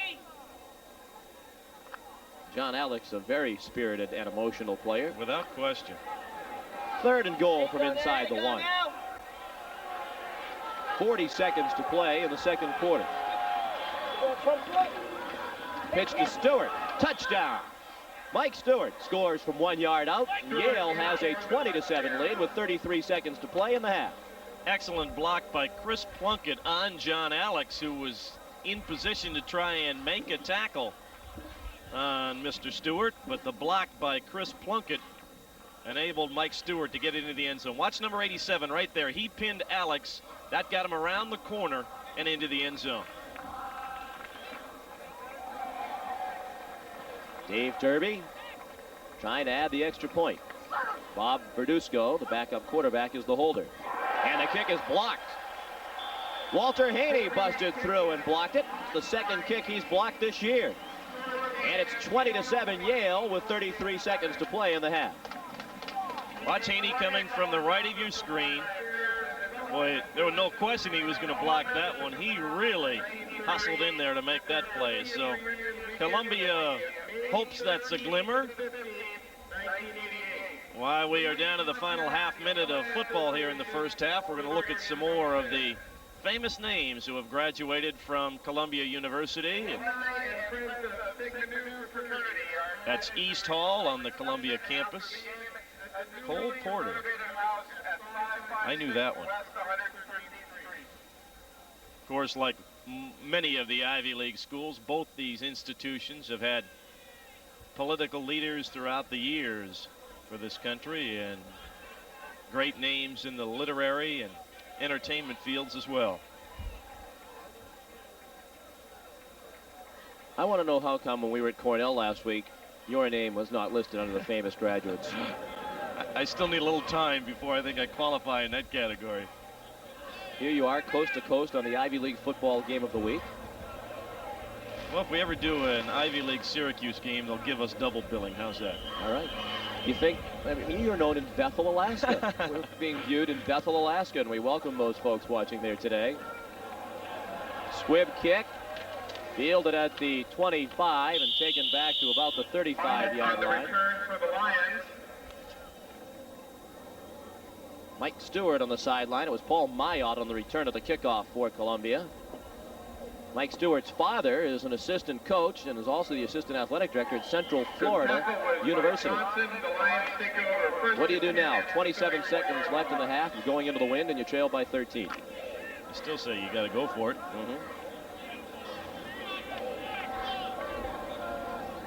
Operating out of the I formation, 2 receivers out to the left, 1 to the right. They are going to throw. Patello looking deep down the middle, now goes to the sideline, and it's complete. Della Pietra made the catch. He went out of bounds at the 49-yard line with 20 seconds to play in the half. Well, you want to talk about a game of inches, the cliche that's used so often in sports? This is quite nearly a touchdown interception for the Bulldogs. Just over the reach of number 95 for Yale, John Hansberry. Instead, it's a good gain for the Lions. They have all of their timeouts remaining. Patello looking over the middle. It's complete. Konovalchik. Stop to the 44 of Yale. Timeout called by the Lions with 11 seconds to play in the half. Larry McElreavy is going to talk it over. Now, Matt Pollard, the field goal kicker for the Lions, is 0 for 2 on the year, so we have no idea of what kind of distance Matt has in terms of an attempt at a field goal. As Sean has mentioned, though, it's been a little bit of a sweeping breeze, but for the most part, it is into the face of Columbia. So the prospects of kicking a field goal are not real likely here because of that breeze. They've been able to move the football this afternoon, but not frequently enough in Yale territory to be more of a threat on the scoreboard. They have done an excellent job of moving the ball in their end of the field. They've not had great field position a number of times and been able to move it upfield. There you see Matt Pollard on the sidelines, get a little practicing in if his teammates can get him close for a field goal try. From the 44. Don't know why you need the play action when everyone in the stadium knows you're going to throw. It's complete up the middle. Della Pietra lost the football. Flag down on the play. We're going to get defensive holding or defensive interference. One of the Bulldogs secondary men took Matt Asif and literally threw him to the ground. You can't do that 15 yards downfield. One of the idiosyncrasies of football that always disturbs me in an obvious passing situation, why teams insist on executing that play action fake, which just serves to kill time and spin the quarterback around so he can't follow his receivers the entire way.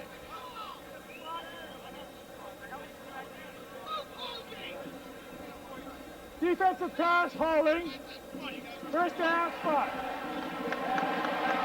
Watch at the bottom of your screen. It might be out of, it's going to be out of your vision. You won't see it, but on the near sidelines as Patello went back to pass, Matt Asif was mugged by one of the Eli defenders, and the penalty infraction will keep the ball in the possession of the Lions as the Bulldogs lose the opportunity to get the turnover on the fumble. And Larry McElreavy is instructing Patello to call a timeout. Might as well use one with 2 seconds left to discuss this final play of the half. Undoubtedly, they will lob it toward the end zone.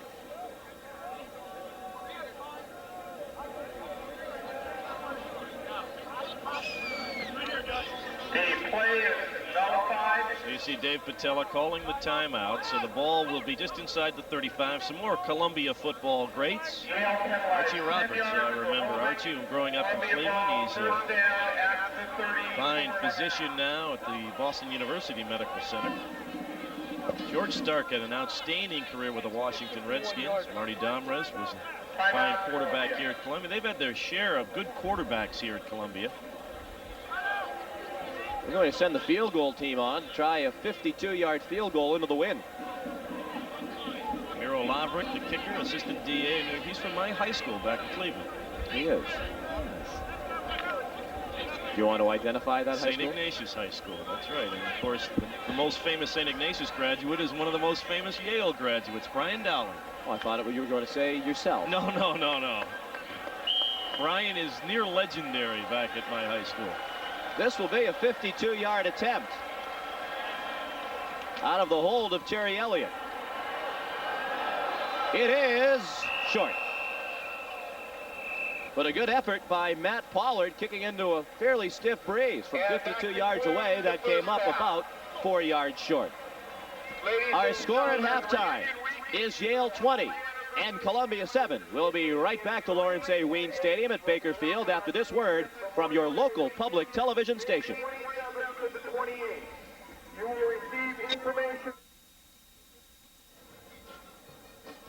We're back live at Lawrence A. Wien Stadium at Baker Field in New York City. It's homecoming here for the Columbia Lions. They try to end their 35-game losing streak. And right now the Lions on the short end of a 20-7 score with the Yale Bulldogs. Yale grabbed the lead in the first quarter with 9:42 to play. Kelly Ryan hooked up with Dean Athanasia, his tight end, for a 20-yard touchdown pass. Dave Derby kicked the extra point. It was 7-0 Yale. Columbia came back to tie the football game on the most exciting play of the first half. Off a fake punt, Matt Pollard, the punter, threw a 37-yard touchdown pass to John Robinson, the transfer from Southern Methodist University, with a nifty run into the end zone. Pollard added the extra point himself with 5:34 to play in the first quarter. The score was tied 7-7. Yale came right back and scored just a minute and 10 seconds later with 4:24 to play in the quarter. Ryan went deep for 53 yards to Bob Shoup. Derby kicked the extra point, 14-7 Yale. Then a controversial decision by the Columbia coaching staff. A punt fake again. They went to the well perhaps once too often in their own territory, and Pollard's pass was intercepted this time by Brian Hennon. That gave Yale the football at the Columbia 37. They marched right down to the one where Mike Stewart took it in for a touchdown. The extra point was blocked by Walter Haney. That made the score Yale 20 and Columbia 7 with 33 seconds to play in our half. That's the way the half ended, and now a look at Yale University and the role of the residential colleges on that campus.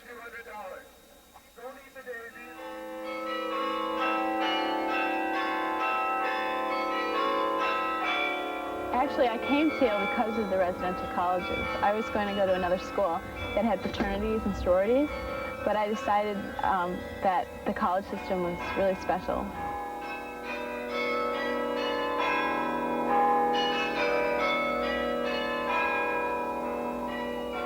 The important thing in the residential college system is that you have a small community that you live in, and it's really your home. It's not like being lost in a big university of 5,000 students. It encourages multiculturalism, encourages learning about other people, their cultures, because you live with them all the time. A Yale residential college is a total educational community. More than a dormitory, it provides an opportunity for each student to participate in a range of cultural, social, and intellectual activities. At the core of this system are the college masters. They guide the life of each college. They create social and cultural events, such as inviting special visitors, like writers, politicians, and journalists. At Yale, the academic life is vital. A resident dean in each college provides academic counseling and support for the students. Each college has its own identity and spirit, which reflect the collective interests of its master, dean, students, and other Yale faculty who are fellows of the college.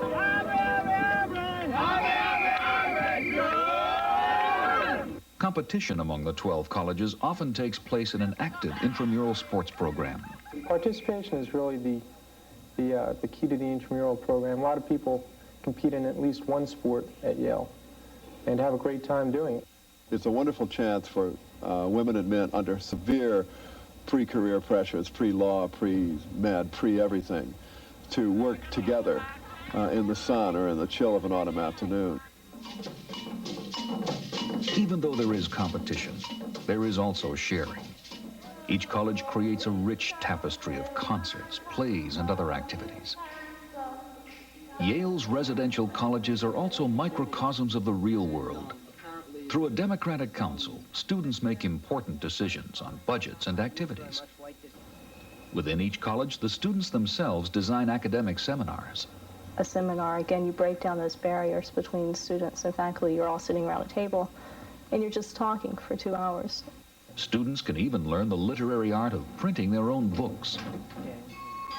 Above all else, Yale's colleges express the university's commitment to the growth and education of the whole person.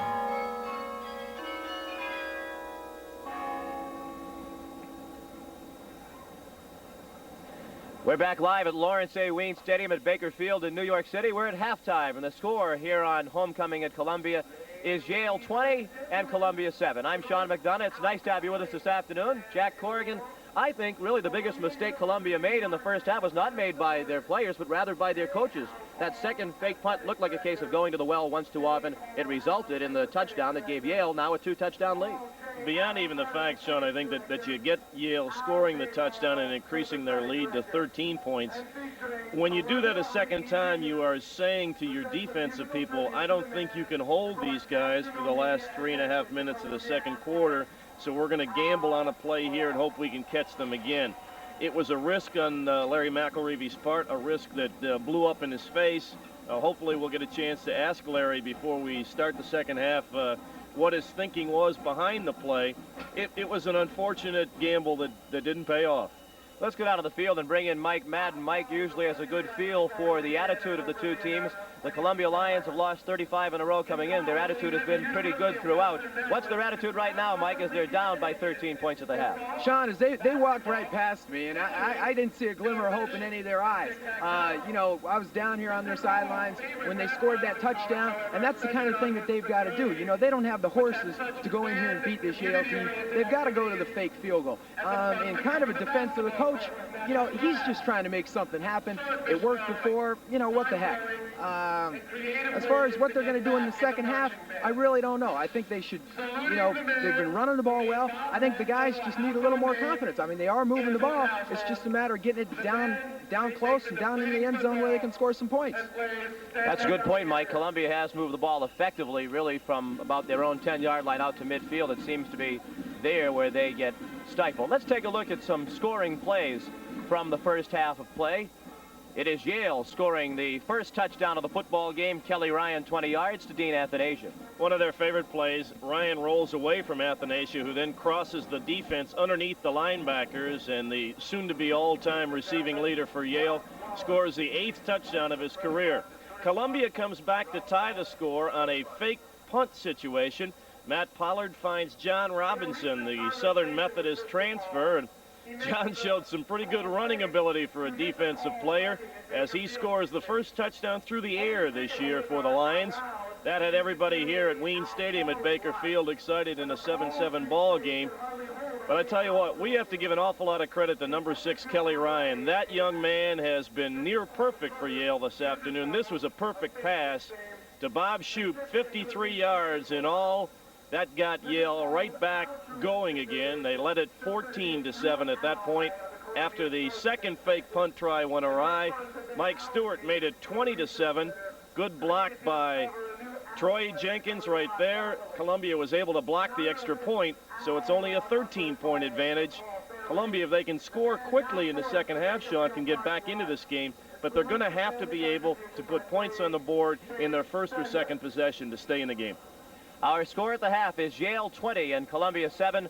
We'll be right back to Lawrence A. Wien Stadium at Baker Field in just a moment.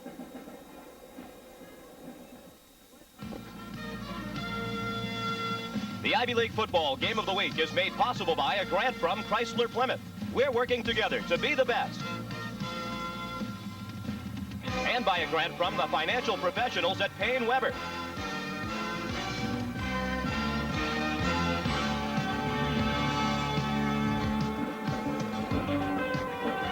Here at halftime at Lawrence Wien Stadium at Baker Field in New York City, you see our halftime score, Yale leading Columbia 20-7. It's my pleasure here at halftime to talk to a couple of the men responsible for all the academic success on the campus of Columbia University. To my left, the Dean of the College of Engineering, Bob Gross, and on my right, the Dean of Columbia College, Bob Pollock. Bob, I'll start with you first of all. One of the aspects about Columbia University in terms of their competition level in the Ivy League is that there are fewer men on this campus than any other school in the Big Eight. Yes, we have a very small undergraduate class. They're extremely good, but we don't have the numbers. But without the numbers, I think sometimes we lose sight of the fact of why these young men are here at Columbia University. In your particular situation, young men seeking to educate themselves in the world of engineering. In your experience, Can you reflect on some of the football players you have had as students in your classrooms? Yes, they're usually a superb group of young men. I've had a number in undergraduate classes. They go on usually to very successful careers. They are really super young folks, because to do the lab work and all the other demanding things in a high-quality engineering curriculum and play football, particularly varsity football, requires a very special kind of young man. For Bob Pollock in the Columbia College situation, Bob, I guess a similar circumstance in that the young men not only at Columbia face a rigorous curriculum, but also don't have the practice fields right on campus. They got to climb on the subway or a bus to come here to practice and all that. What's been your experience with the athletes, the football players and other athletes at Columbia? Well, to begin, let me just say that between Bob Gross and myself, we bring in 600 men a year, and that's around the same number as any other Ivy school. The fact that the field is up here can be seen as a problem, but in fact we run vans. That's not the problem. The problem, I'm afraid, is debtor's prison. If you've lost 35 in a row, you have a difficult time explaining to a kid smart enough to come to an Ivy school why they should come to the school that's at the bottom of the league. We have in our freshman team a 3-0 team ready to win this year, and freshmen ready to win next year as varsity. I'm not worried about this problem. I think it'll take care of itself in a year from now or earlier. What about the perspective of the administration and the faculty, Bob, in terms of dealing with the notoriety, so to speak, that has come about because of the losing streak? Well, I would tell you this. Some people think this is funny. I don't think it's funny. And some people think it's a great tragedy, and I don't think it's a great tragedy. My sense is my students know what comes first is their studies and their future success. Football is a great discipline, and guys good enough to play are also good enough to make it through college or engineering. We keep this in a perspective in which the kids come first and the game comes second. Again, it's a great moment when we win. We're going to win. Till then, we'll take it in our stride. And one of the great things is that you can do that win or lose in the whole Ivy League atmosphere and perspective. That's right. That's right. You got it. Best schools in the country. Okay, Bob Pollock, the dean of the Columbia College, and Bob Gross, dean of the College of Engineering here at Columbia University. Gentlemen, we thank you for stopping by with us, and as you say, we know the victories are going to be coming for Columbia. Perhaps yet this afternoon, we'll have to see. Sean's got some scores of other football action around the country, so we'll swing it back to him. Thank you, Jack, and I think Bob Pollock hit the nail right on the head when he said the losing streak is neither funny nor is it a tragedy. Perhaps it will end today, as you point out. Lehigh and Princeton in a tough game at Palmer Stadium in Princeton. We'll see the Tigers next week against Harvard. Penn on the scoreboard, still trailing at the half by 21 points. Maybe off to a terrible start this year, but looking to win today. Cornell and Brown. Cornell looking to go to 4-0, and that would be a big win for the Big Red as they set their sights on the Ivy League championship. Harvard, the heavy favorite in that football game, playing at home against Dartmouth, leading by 11 in the second quarter and trying to bounce back after that heartbreaking loss last week at Cornell. Rutgers and Boston College, that's an upset in the making. Duke and Clemson. We had Clemson on the short end of the score last year, and we were wrong, or last week rather. This week they are in fact losing to Duke 3-0, still early in the football game in the second quarter. Auburn over Georgia Tech 7-0. There at the half. Bobby Ross in his first year at Tech. Florida. Temple's had an up and down year. Defeated Pittsburgh, but that's been really the only bright spot. Air Force and Notre Dame in a big upset for the Fighting Irish against Pitt last week as they went down to defeat. Lafayette over Davidson. Davidson may rival Columbia before they're through for this losing streak record as they've lost 18 in a row. Perhaps en route to number 19 today. Maine got off to a 4-0 start. They've lost 2 straight, and they're on the short end of a 7-0 score at home today. Colgate over Army 6-3 in the first quarter. Army nearly pulled off an upset against Boston College last week. That's our look at the scores.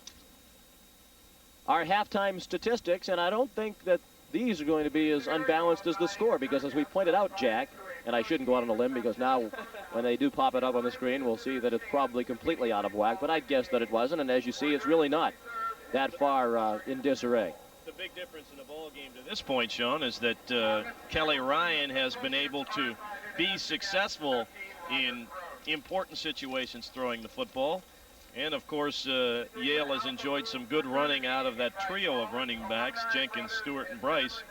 But you can see Columbia with 168 yards in the first half. They come into this ball game averaging just under 176 yards a game. So they are certainly moving the football. They had the one turnover and the costly mistake because of it. It was on the fake punt situation.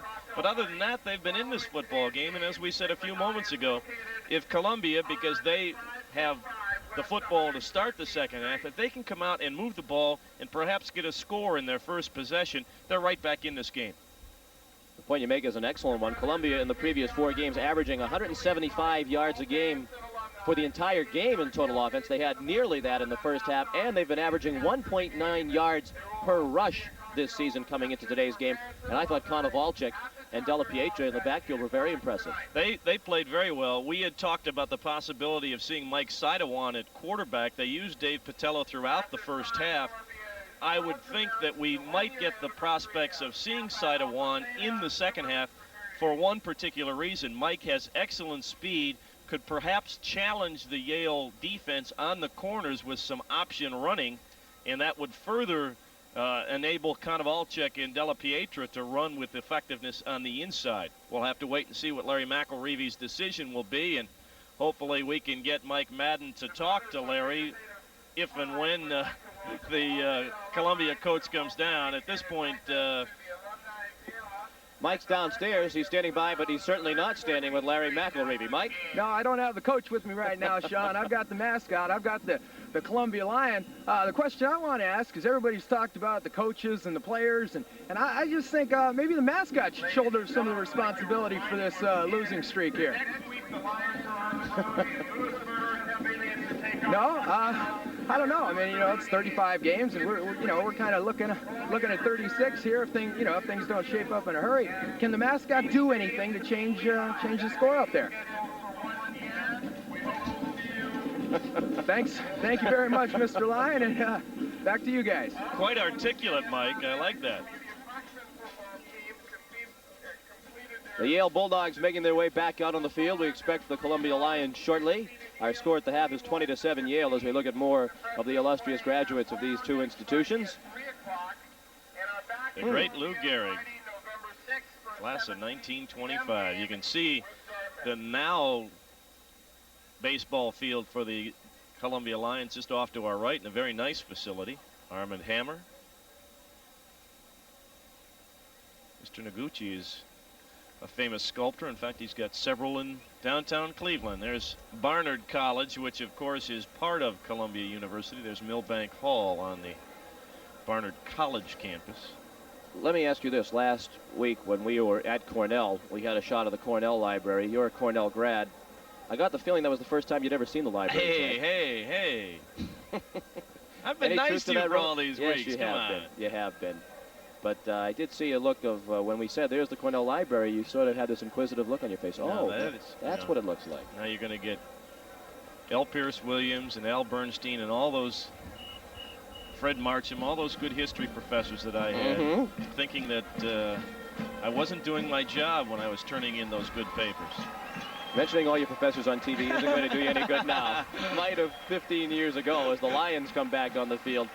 We saw a shot a moment ago of the Harlem River, which spills into the Hudson just beyond Lawrence A. Wien Stadium at Baker Field, and the Lions are indeed fighting for the future. The future is bright with the freshman team off to a 3-0 start. Larry McElreavy talked at length about that yesterday when we spoke with him about the Columbia program, and he said, we're not taking this tough. We inherited a very bad situation, and we're making it better, and it's going to be better.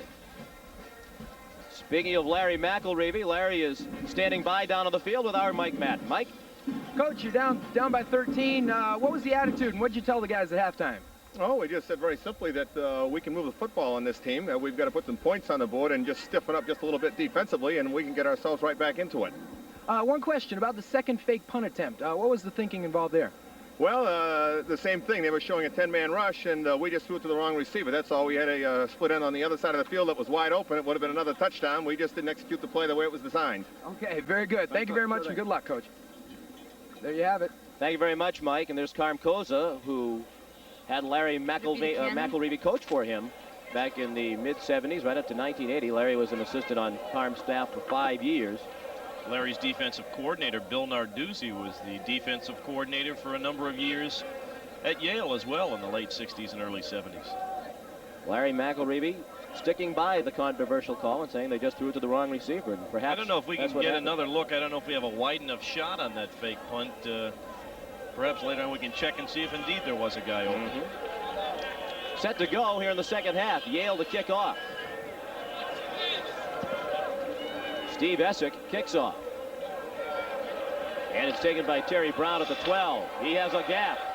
Across the 30, down at the 33-yard line. Brian Hennon making the tackle on special teams for Yale, and there is an injured player down on the field for Columbia. He is Pete Davis, number 71. Davis, the starting left offensive tackle for Columbia, Petaluma, California, junior, and an economics major.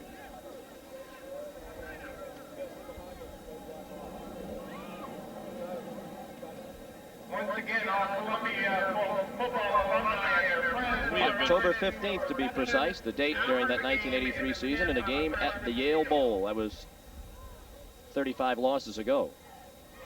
Let's look at the fake punt one more time that didn't work and enabled Yale to score their third touchdown. You can see Matt Pollard went to his right. Oh, there was a man open, as you saw, right up the middle. Instead, Brian Hennon stepped in front of the intended receiver. There appeared to be a man open, busting up the middle of the field. Now, we should point out that Columbia was called for having an ineligible man downfield, and that may well have been him. Dave Patello remains the quarterback for Columbia as they start the second half. Patello, the senior pre-med major from Malvern, New York. Field and the soccer stadium on November 7th against Dartmouth. Columbia on offense, 1st and 10 from their 34. The pitch to Chris Della Pietra. He goes nowhere. Don Lund, number 40, made the tackle. Lund had 17 tackles last week against William & Mary. Tried to run the sweep to the short side, and Lund was able to cut underneath the interference out in front of Della Pietra to make the play. No gain, 2nd and 10 from the 34. Yale 20, Columbia 7 as we begin the second half.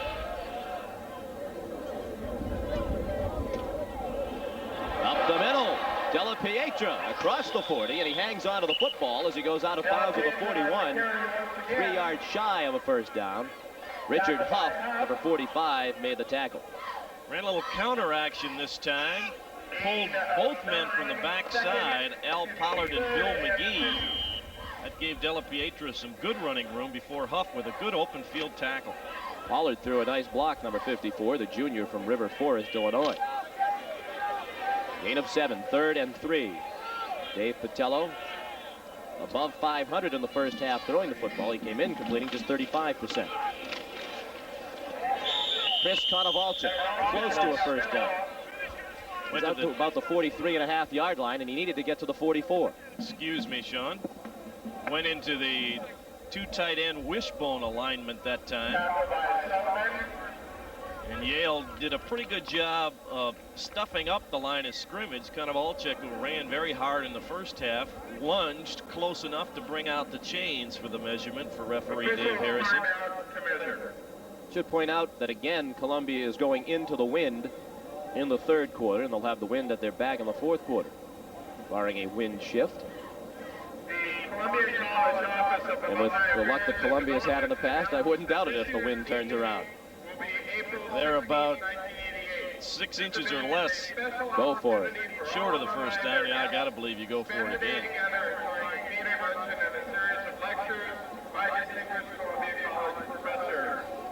Here we are criticizing Larry McElravy for the fake punt. Now we're telling him to go for it early in the second half in his own territory. But we talked, Sean. I mean, this is an important series for Columbia. You know, they need to go down and get into Yale territory, score points if they can, be in a situation where they can stay in this ball game. I don't think here you can afford to punt. I think you have to try and get the first down. The Lions 2 for 4 today on 4th down conversions. Larry McElravy rolling the dice early in the 3rd quarter in his own 43. Needs a couple of inches. He'll get it. Out to the 45-yard line. That was Bart Barnett the linebacker that went into the ball game is one of the guys in the wishbone. Bart Barnett was a fullback on the freshman team last year. He's a linebacker with the varsity. Let's go down to Mike Madden right here. Yes, Peter Davis has walked off the field. Sean, it was just a cramp. He should be back a little later. Peter Davis went down on the opening kickoff of the half, and he is the starting left tackle for Columbia on offense. They're on the move once again. Gaining yardage on the ground. This time it's Della Pietra ahead for 2 yards. He comes from a football family. Chris's dad, August, played tackle at the University of Alabama. And even more impressively for Chris Della Pietra, he is the Astor Presidential Scholar here at Columbia.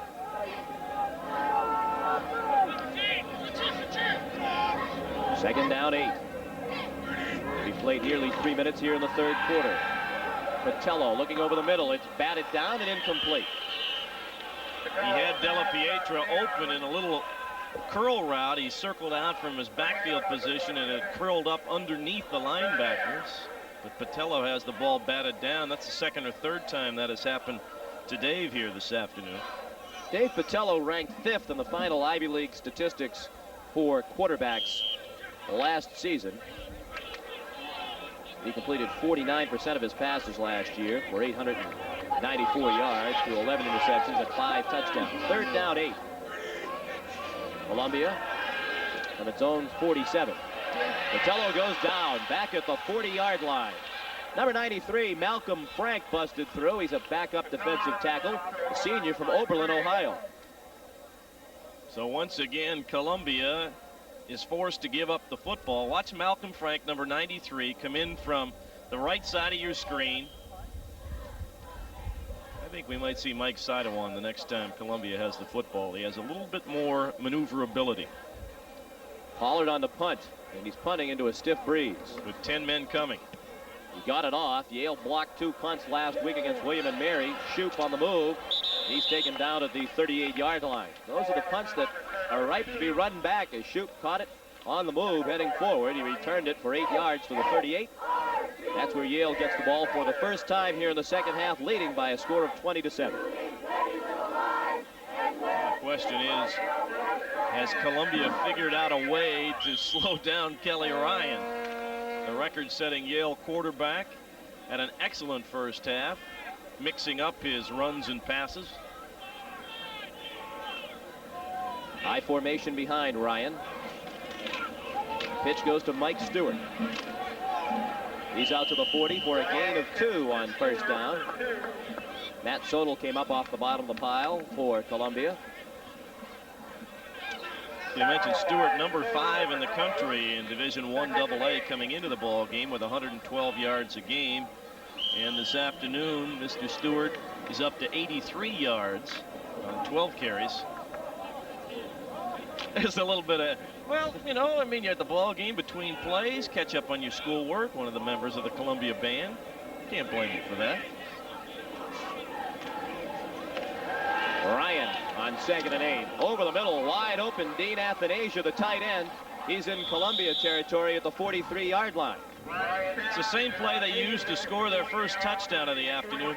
Ryan rolls away from Athanasia, the tight end, and Athanasia then can basically roam free underneath the linebackers who are content, or are intent, I should say, on getting in position to keep Ryan covered, and Athanasia slides in underneath him. Syracuse scored on the first play of the game before that sellout crowd at the Carrier Dome as the Orangemen look to go to 6-0. They've not defeated Penn State since 1970. On first down, Stewart, nowhere. Ball squirted free, but the whistles had stopped the play. Loss of 1 for Stewart. John Alex was the guy ball hunting there. Halftime in that Big Ivy game at Providence, 9-9. Princeton coming back against Lehigh at Palmer Stadium. Navy now out by 3 touchdowns on Penn again. Another injured Columbia player, and Harvard bouncing back from that tough loss last week at Cornell, leading Dartmouth. It appears to be Dan Laughlin, the defensive tackle, number 90, who is shaken up. the Lions have had all kinds of injuries. When you're a thin team to begin with, Boston College trying to come back, but they are struggling. Nice day for a boat ride up the Harlem River. And you know what always seems to happen, particularly when you're a struggling program trying to build. Here's the Hudson, by the way, in the Yes. distance. It seems that this year, Larry McElravy was saying that the people who get hurt are the best players, which adds to the frustrations and the difficulties in trying to turn it around. We should point out that Columbia is playing without their starting tailback, Dirk Savini. They're playing without a starting split end, Matt Fox. Nick Leone, another split end, broke a leg. He's gone for the year. Laughlin is off the field, and it's 2nd and 11 for the Yale offense, the Columbia 44. Just less than 10 minutes to play in the third quarter, and Yale leads by 13, 20-7. Ryan looking deep, throws, it's complete. Rich Schulte, number 8, inside the 30. He has a first down as he's down at the 27-yard line. First catch of the day for Schulte and his 2nd catch of the season. Excellent protection for Kelly Ryan. They've got the twin receivers to the top of the screen. Zuba on the inside, Schulte on the outside, both just doing simple curl routes against the zone coverage. It's a tough, if you give a quarterback time, you can't really fault a defensive back for not making a play on a curl route. Just no way of covering it. First down from the 27. Jenkins into the line, ahead for 2. Jenkins on the So carry. D'Angelo, number 61, in on the tackle for Columbia, senior from Lindenhurst, New York. Soto and D'Angelo. 2nd down and 8. Columbia has done a pretty good job here in the second half to this point on this drive of shutting down the run. They've just not been able to take care of Kelly Ryan, as you see Dan Laughlin being attended to on the Columbia sidelines. It's a knee problem. We hope nothing too serious. 2nd down and 8. Ryan rolls left, dumps it off, complete to Dean Athanasia. That's his 3rd catch of the day, and Athanasia is now tied with Kurt Grieve and John Spagnola for the all-time career Yale lead in pass receiving. His 88th catch of his career. Athanasia running the down and out route in front of the linebacker. He's got excellent concentration and can't catch 88 passes in your career without having that. There's another Columbia player injured on the play. Dean Athanasia, Columbia College Office of economics major. Development wishes to remind Now all one more members of catch the and he will have the mark. That is Larry Rancilio, the sophomore linebacker who has gone down. I want to say something that I've noticed about Larry McElravy today. Every time a player has been injured for Columbia, he comes out on the field, and I think you don't see enough coaches do that. To me, when one of your players is injured, that's the most important thing happening on the field at that particular time. You don't need to be on the sidelines talking about strategy. Every player who's been injured, Larry's come out to talk to him and check with him, and I think that's a class act. Larry McElravy is a class act. You don't have to talk to him for too long to figure that out. And as Dean Bob Pollock told us at halftime, an undefeated freshman team coming off a pretty good freshman team of a year ago. The Columbia program knows that the victory is going to come. They'd like it to come this year for the seniors who have gone through it, but we'll have to see. Athanasia picked up the first down with his record-tying catch. Troy Jenkins got the call on first down, and he plunged to the middle of the line for 3 down to the 12. Dean Athanasia, with that 88th catch, ties John Spagnola, who caught 88 balls from 1976 through 78. Kurt Grieve caught 88 between 78 and 81. Still another Columbia player down. Number 41, John DeRose, backup defensive end. Looks like he's got a hand problem. Mike Madden has been very busy in terms of injury reports over the last couple of plays. Why don't you update us, Mike? Yeah, Jack, Dan Laughlin, he's got a bruised knee and can conceivably be back, although he's hobbling around. He doesn't look too good right now. Larry Rancilio, he's got a bruised forearm, and we'll probably see him again. And I'll check on John DeRose right now. All right, thank you, Mike. Mike making out like he's an orderly in an emergency ward right now. Clock ticks down inside of 8 minutes to play in the third quarter. Second down 7. Pitch to Mike Stewart. Lead block by Jenkins. Isn't often you enjoy watching the fullback block, but that time Troy Jenkins, as advertised by Carm Koza and his staff, demonstrated why he is the best blocking fullback that Carm Koza has coached at Yale. When you run out of the I formation, and when I played with Ed Marinero when he set the NCAA record, we ran out of the I formation, had a young man out of the Chicago area by the name of Bob Yale, who was just an unbelievable blocker, and Troy Jenkins is cut from the same cloth. Very impressive. Stewart got 3 more. On third down, he gets the call again. Tries to get outside, and he won't get there. Nice tackle by Mark Zielinski, number 42. Grabbed the shirt and slowed him down enough to wait for the help to come. Penalty flags down on the play. It looks like a holding call going against Yale. Illegal use of the hands. The call from Dave Harrison. Let's go back to our medical expert, Mike Madden. Well, yeah, John DeRose just had his left hand taped up. It was a couple fingers. He put his pad back on, and he's talking to the coaches right now. He wants to go back in the game. Larry McElravy pondering whether or not they want to accept the penalty. It would be 4th down from about the 9-yard line. And I would refuse the penalty and take the 4th down in about 4 situations. I think Larry's going to back them up. I get an illegal use of hands, 5 yards against the blue, and they took the penalty. They took the penalty. They took the penalty. They took the penalty. I gave you plenty of time. You think David Harrison thinks they took the penalty? They did take the penalty originally. Then they changed their mind. Larry McElravy told them to decline it, but it was too late. Illegal use of the hands against the white. Taken. Now they got Dave confused. I'm not sure why that's a 5-yard penalty instead of a 10-yard penalty. I didn't realize there were variations in mark-offs in holding plays. This could be very costly to Columbia. I learned something new on that one. They probably would have seen the field goal team. Instead, Yale's going to have another crack at the end zone. Ryan throws in the flat, incomplete. Through the hands of Tom Zuba. John Alex on the coverage for Columbia. So now the decision pays off, because instead of 4th and 3, it's 4th and 8. I think he also took the penalty because it would have been about a 4th and... Well, he didn't want to. He tried to change his mind, but they couldn't get there to David Harrison in time. The referee had lost his patience.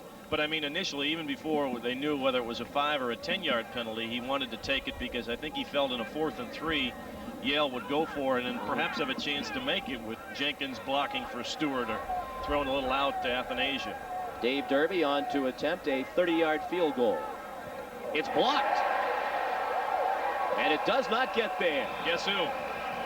I would guess Walter Haney. Good guess, He blocked the extra point. He blocked an extra point earlier this season, and he blocked that field goal by Dave Derby. So a big defensive stand by the Columbia Lions. They go back on offense with 6:44 to play in the 3rd quarter, trailing by 13. As the Yale defense and Columbia offense square themselves up at the 20, will continue the parade of famous people who have graduated from both these institutions. We're going to remind Mr. Klug we put his name on the screen someday if we need a job. That's right. From Metro Media. From the 20, 1st and 10. Chris Konovalchik took the handoff after the fake to the tailback and got ahead for about 2. Chuck Bray, the defensive end. I want to talk about somebody with some good football genes.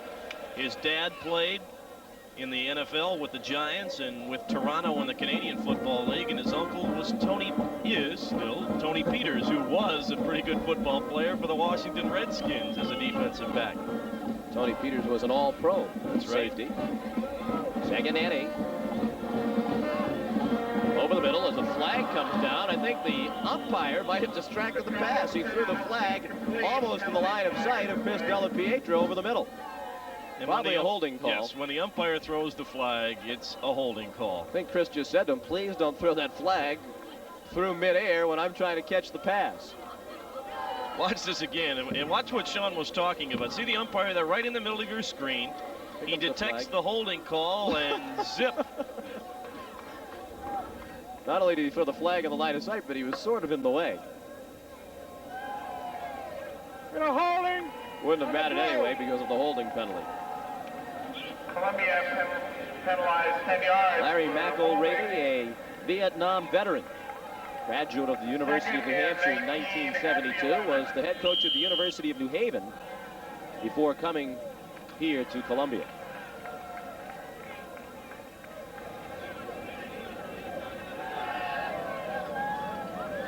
Second down, 19 from the 11. Patello looking for the quick hitter and completes it across the 20 and out to the 24-yard line. Ron Callion again with the catch on the little slant pattern. Got back the penalty yardage and a couple of more, but it still sets up a 3rd and long situation. Gain of 13 on the play. I think the frustrating part for the Columbia offense this game and all season has been the inconsistency of the passing offense. They ate 6.5 for a first down on 3rd down. And they go to the run. Hole was there, and he's very close to a first down. It'll depend where they spot the football.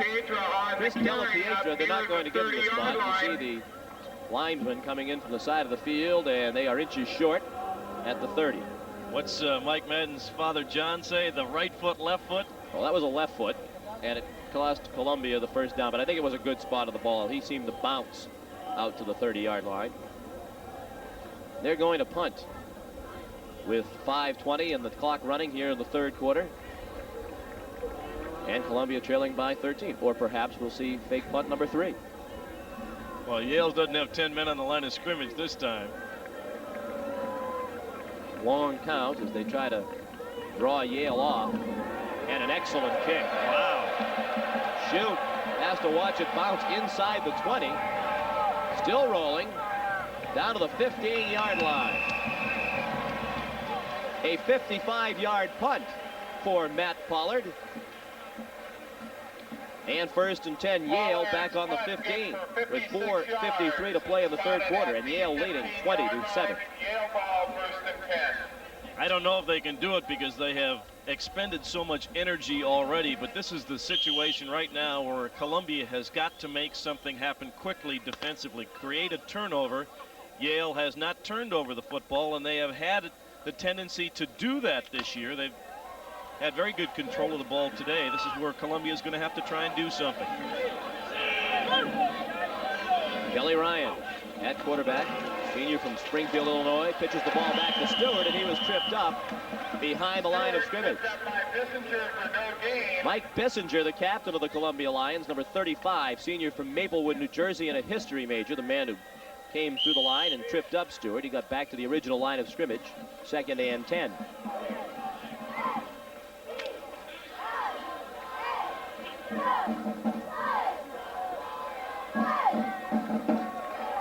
See if Columbia gambles here defensively, Sean. Let's see if they have some kind of blitz call here. They've got John Robinson in the ball game.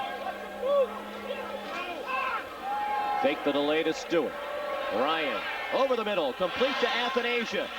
Still on his feet, out of bounds at the 40-yard line. And Dean Athanasia is now Yale's all-time leading receiver all by himself. That's the 89th catch of his Yale career. As you watch this again, you want to talk about all by himself. Bob Shoup was up the sidelines beyond everybody, but Athanasia was the open man underneath, and coaches lots of times tell you, take the sure thing. And in number 86, you have a pretty sure thing, to say the least. 89 catches now, and that total will continue to grow in this 87 season. Gain of 25. 1st and 10 from the 40. That pass is complete in Columbia territory. Down to the 41-yard line. Tom Zuba makes the catch.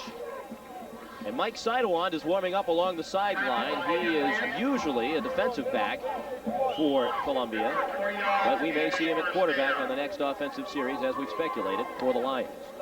Right here's been the difference in the ball game, Sean. Kelly Ryan has just been the generator of all the good things for Yale this afternoon. Stewart up the middle for 5 as he was stopped at the 35-yard line of Columbia. To elaborate on that point, you can see how Columbia in the second half had done a better job of cutting off Yale's ability to run the football. But once Kelly Ryan completes a couple of passes, the defense has to stretch out a little bit, and now the running game is back there, and they get 5 yards on first down. Kelly Ryan was the first-team All-State quarterback as a senior at Griffin High School in Springfield, Illinois. He's Yale's all-time passing leader. Was honorable mention All-Ivy last year when he was bothered by a knee injury through most of the year. Troy Jenkins hit behind the line of scrimmage by Matt Sodal. Matt Sodal at 230, a two-time Pennsylvania State powerlifting champion in high school. Now we go to Mike Madden. Yeah, as you can see, Chris Delapietro, they're working on his right knee there. It's a sprain that happened 2 weeks ago. He re-injured it. At first they thought he wasn't going to be able to be back, but now it looks as though they're piecing him together and they might throw him back out there. As we mentioned earlier, Mike, they're already shorthanded at the running back positions with Dirk Savini out with an injury. I know. From the 37, on third down, Ryan throwing over the middle, wide open Athanasia. Athanasia across the 20 and down at the 16-yard line. And it appeared as if he had taken it outside. He might have gone all the way. Flags down on the play. Bob Shoup is also injured on the play for Yale down around the 25-yard line. 2 flags down on this play, both of them inside the 25-yard line, downfield. Got 22 on the white on a clip. That will stop the Bulldogs from moving the chains forward. Oh, okay. Because Athanasia had the first down. Watch the left of your screen eventually here as Kelly Ryan hangs in there, finds his favorite target, Dean Athanasia. Watch the left side of your screen. For the clip. Right there. He just didn't quite get in front. The clip called against Troy Jenkins as he and Terry Elliott collided in the secondary. That was close, but in the estimation of the officials, he caught the backside of Rich Elliott. Harvard, Tom Yohe and company leading, and Rutgers continues to spring that upset. Duke an improved team under Steve Spurrier this year. Ball goes back to the 38. Third down and a long 8 for Yale. Nearing the 2-minute mark remaining in the third quarter. Yale leads 20-7. Ryan over the middle. Complete once again. Shoup made the catch and he has the first down at the 23-yard line. Or correct that, it was not Shoup, it was number 87, Chris Plunkett. Backup tight end who just came into the game for Athanasia, who was injured.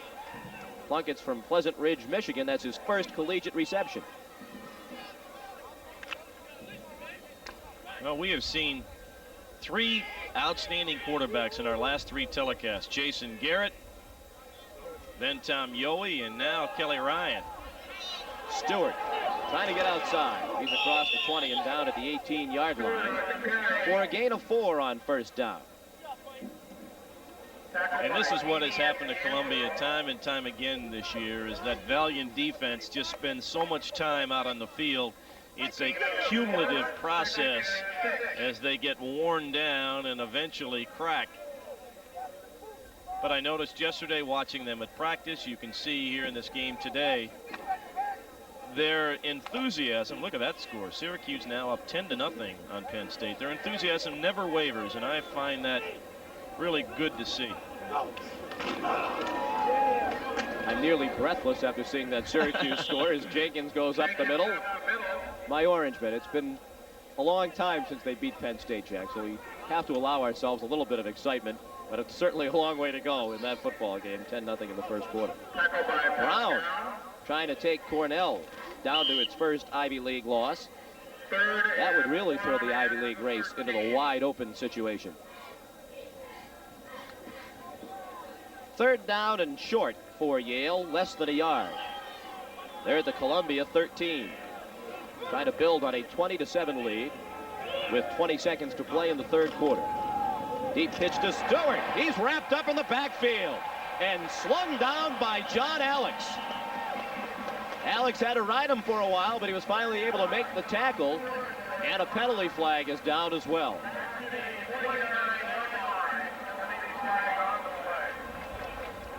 Alex, a junior out of Overland Park, Kansas, and I don't know if perhaps he didn't grab the face mask there.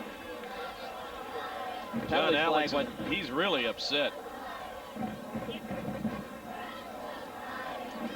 Face mask penalty on the blue. Boy, I didn't see that. Neither did Larry McElravy, as he is several yards out onto the field.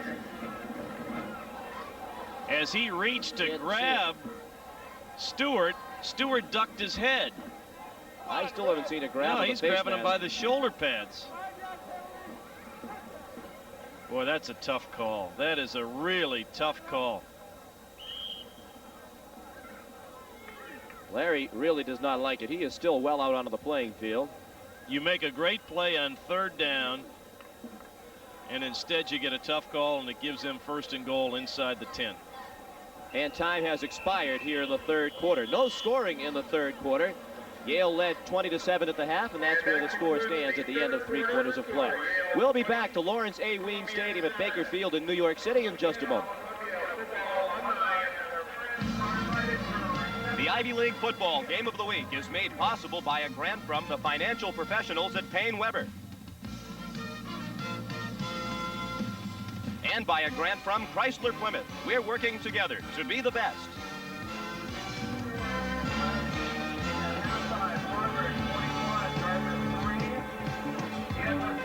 Of course, all of us involved with the Ivy League Network would like to thank those fine underwriters, Payne Weber and Chrysler Plymouth, for their continuing support of the Ivy League football game of the week. And it's been a good one here today as Columbia is hanging tough. Just caught a bad break, and I'm sure over the last 35 games they've caught more than their share of bad breaks. Here we are, high atop Lawrence A. Ween Stadium at Baker Field on the roof. It's a bit breezy up here. Yes, a bit breezy. That's why I put my sweater on.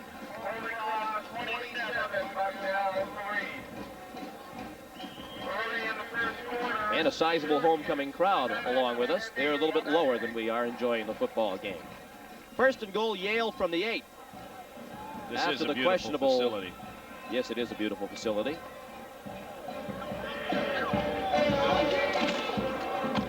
From the 8, 1st and goal, Stewart in traffic, and he'll get nowhere.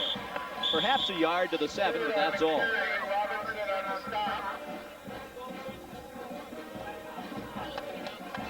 My heart be still.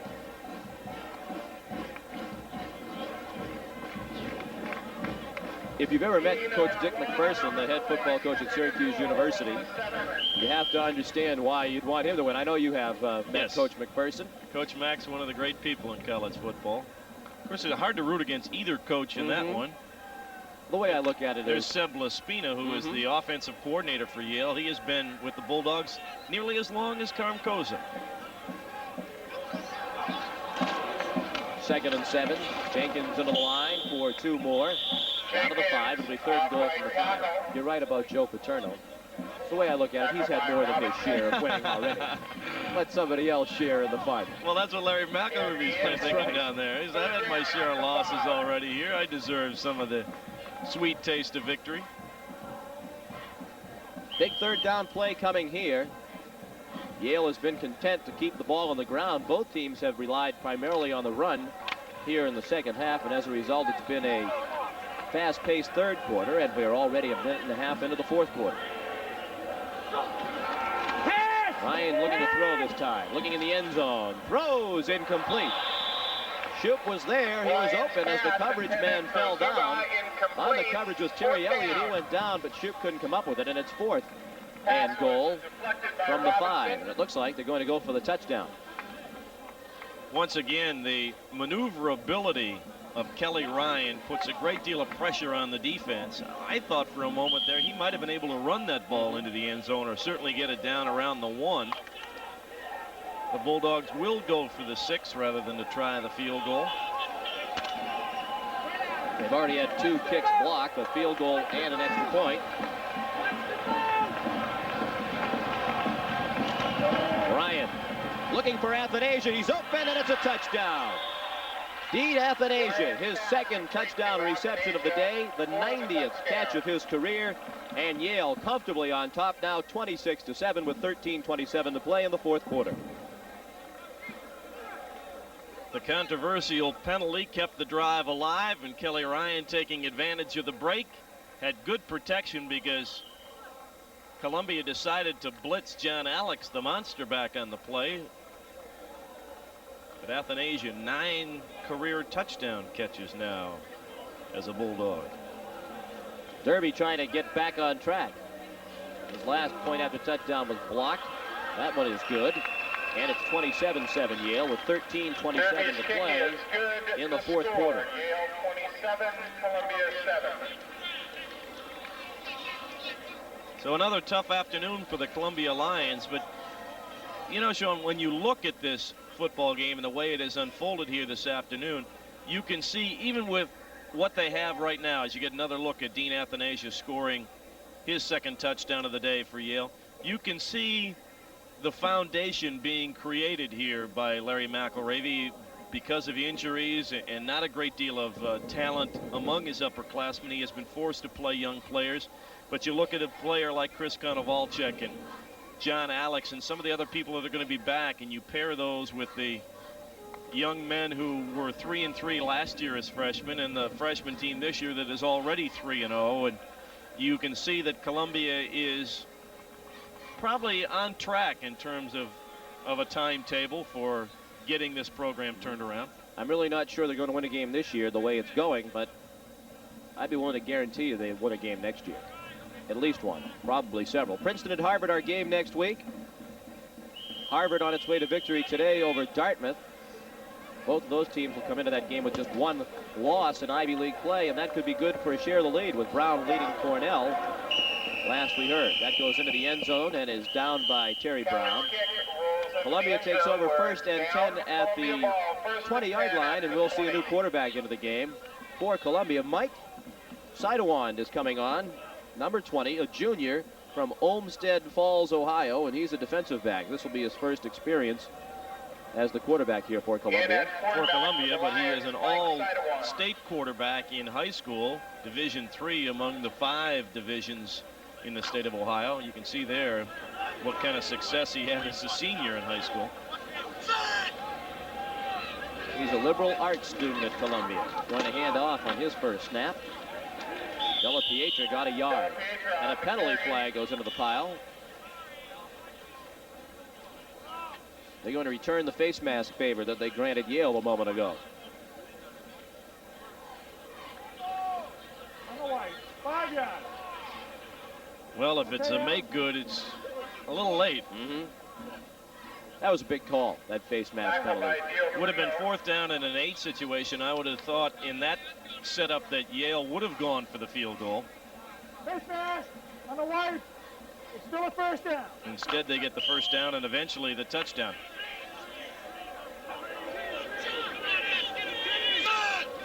Columbia in a situation where they have to pass. They've not had much success with that this season. Their quarterbacks have been completing 29% of their passes coming into today. We talked about Sidewand's running ability. He demonstrates it there. Penalty flag comes down late. I think there was an overzealous blocker on that play for Columbia. Penalty flag on the flag. Game deteriorating here a little bit over the last several moments. We talked about Columbia at the beginning of the broadcast needing to protect the football to stay in the game. They have. They've cut down on their turnovers today. But it really hasn't done them much good. Personal against the blue. As Sean accurately described, just a little over-exuberance at the end of the play. This right here, that's very late. It's a good block. Unfortunately, it came after the whistle. So instead of 2nd and 1, it's now 2nd and a little more than 15. And Columbia most of the afternoon has been faced with long drive situations, and when you have a struggling offense, you just can't expect them to drive the length of the field too frequently. Columbia has the wind at its back. Movement of the line, but the Yaleys got back on side. Sidewand scrambling, and he falls down. Moved away from the pressure man, number 61, Chris Kolstad, but then he lost his footing for a loss of about 2 back to the 13, and it will be 3rd down and 17 for the Lions of Columbia. Their fans remain faithful despite the fact that it looks like loss number 36 in a row is on the horizon.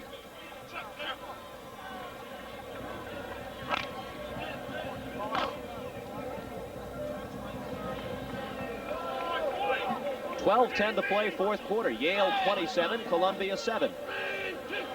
Kelly Ryan has thrown 3 touchdown passes today.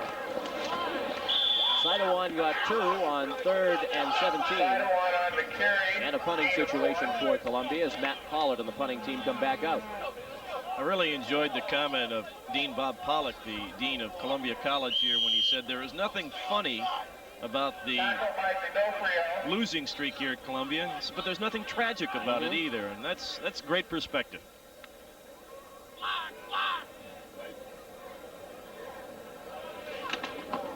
Pollard under pressure, got it off. Another good kick. He's been a bright spot today with his punting. Shoop across midfield and down at the Columbia 48. John DeRose made the tackle on special teams for Columbia. That score is incorrect. It's 27-7 here in the fourth quarter. Yale on top by 20.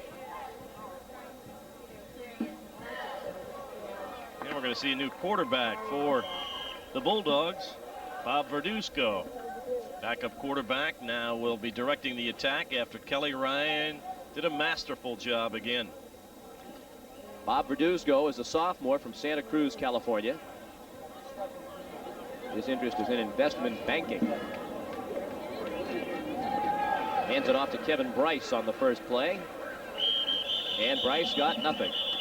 Ball squirted free after the whistle had stopped the play. It will be 2nd and 10 for Yale.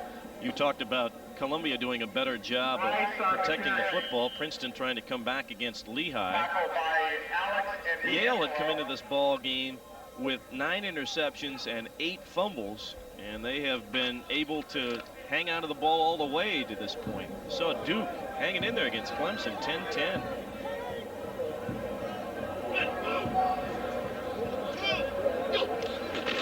Verduzco pitches it back to Reggie Sellers, number 25, and he won't even make it back to the line of scrimmage. Matt Sodal continues to play hard and well for Columbia. He had help number 42, Mark Zielinski.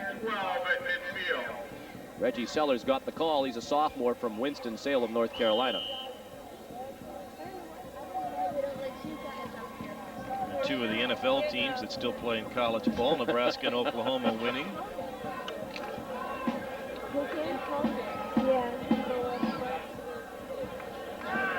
Bob Verduzco has attempted just 2 passes this season. He's 1 for 2. He completed 51% of his tosses for the freshman team last year. Completes that one for a first down to Tom Zuba. He stops the clock at the 33-yard line after a gain of 17. Second completion of his collegiate career for Bob Verduzco.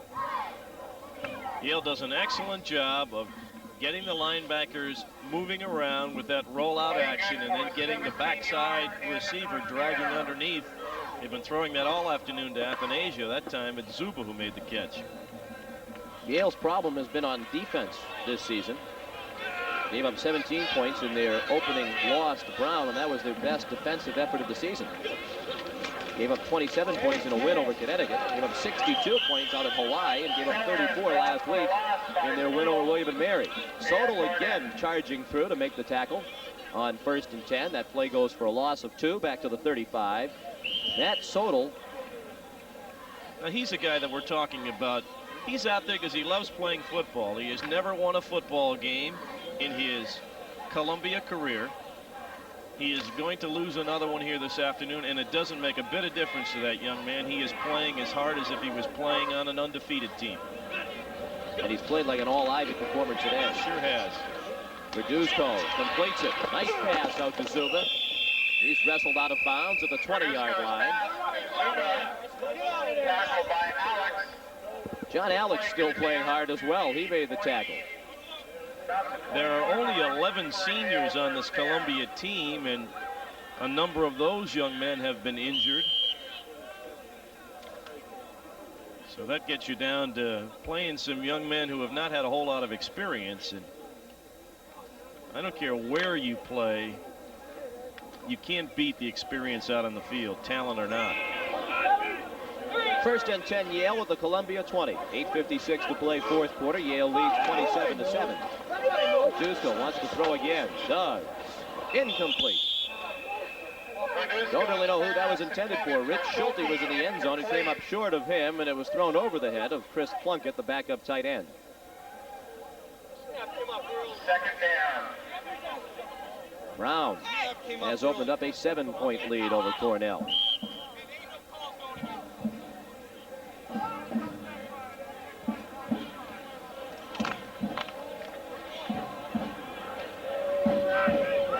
Second and 10. Dusko now has Sellers and Bryce in the backfield. Going to run the option. Pitches it out to Bryce. Bryce stopped at the 15-yard line. Larry Rancilio, number 50, in on the tackle for Columbia. Second time they have gone into that passing formation of 3 wide receivers out to the wide side of the field and then ran the option instead, and both times they've gotten good yardage. Third and 5.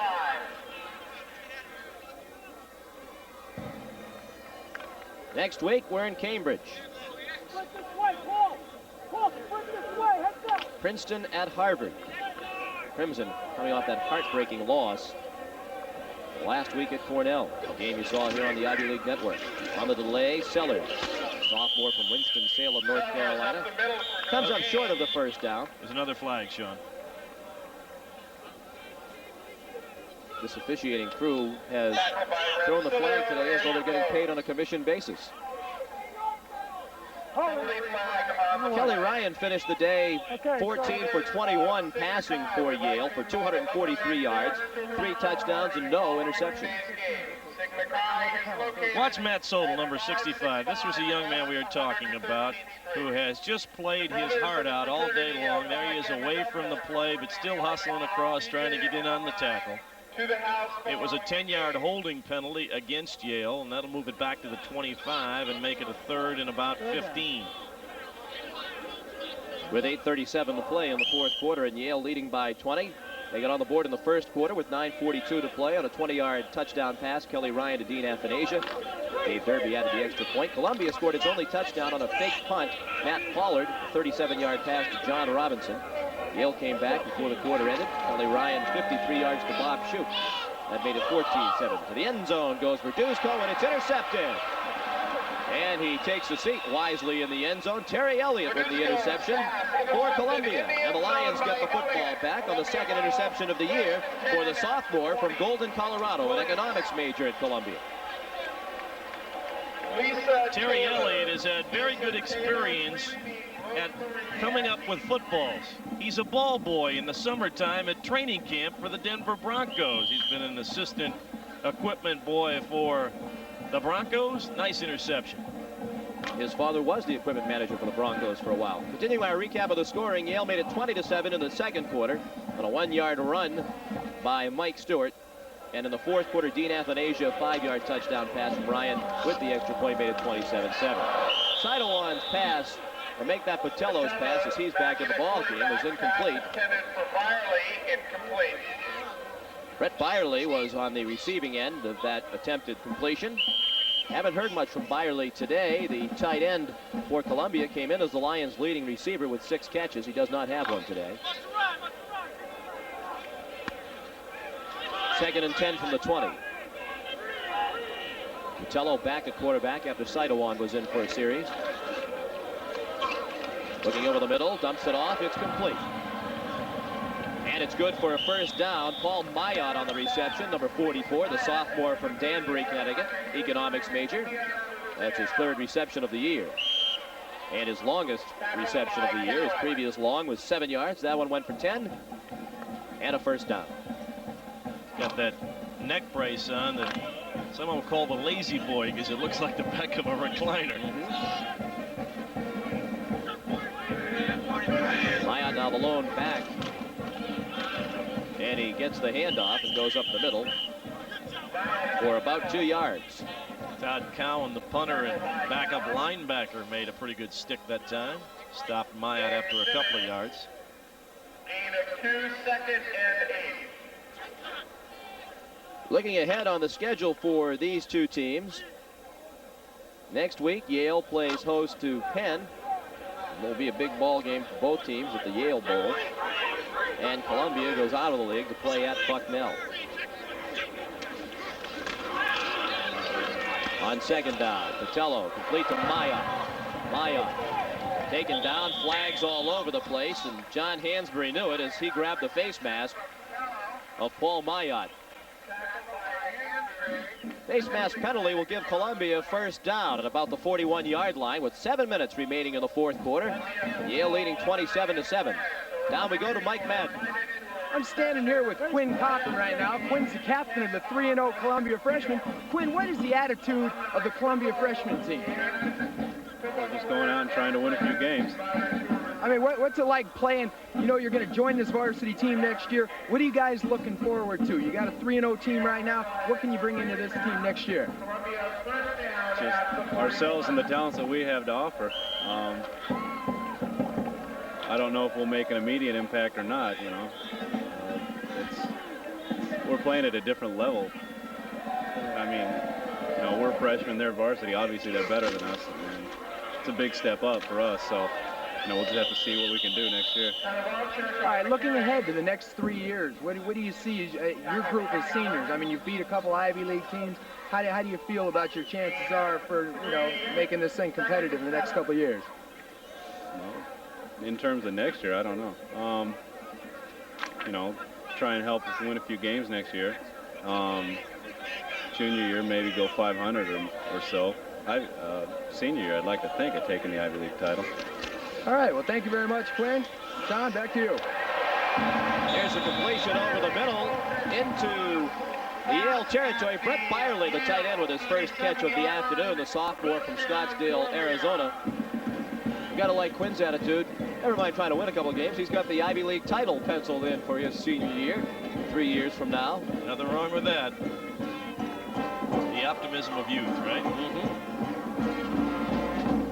Nice throw by Patello, good grab by Byerly, and Columbia's in business. 1st and 10 at the 37-yard line of Yale. 5:50 to play. Out in the flat, it's complete. And close to a first down. That's about the 3rd or 4th ball that Ron Callion has caught this afternoon. You better watch one out, of the sophomores. You better watch out because Ron's interested in broadcasting. I know, I saw that in the media guide. You got to watch those guys. They're out after our jobs. His dad was a little All-American back when they had that designation at Kutztown State. And boy, those Orange men are cranking it up at the Carrier Dome. Cornell has come back with a field goal at Providence. Mayotte, off left tackle. He has the first down as he crossed the 25 and went down at about the 23-yard line. Penn trying to mount a late surge against Navy, but they were down heavily early in the ball game. Harvard got that offense cranked up again. We'll see the Crimson next week at home against Princeton. We'll see all kinds of passing next week, folks. Jason Garrett and Tom Yohe. They fake the handoff to Mayotte. Patello wrapped up and taken down. Steve Essick threw down Patello back at the 27-yard line. Well, we have a moment we would like to thank Mr. Michael I. Sovereign, the president of Columbia University, Al Paul, the director of athletics, and Bill Steinman, sports information director, for all their efforts in making this broadcast possible. We would also like to thank Mr. Benno C. Schmidt, the president of Yale University, Donald Kagan, the director of athletics, and Steve Kahn, sports information director, for their generous assistance. 2nd down and 14 from the 28. Patello looking to run. And he's taken down near the original line of scrimmage at the 28-yard line. Glover Lawrence, the backup defensive tackle, number 73, made the tackle. Glover is a junior from Portland, Oregon. Say one thing for both these schools, you have listened to us knock off the hometowns of these young men. Some cosmopolitan student bodies at both Yale and Columbia. From all over the country.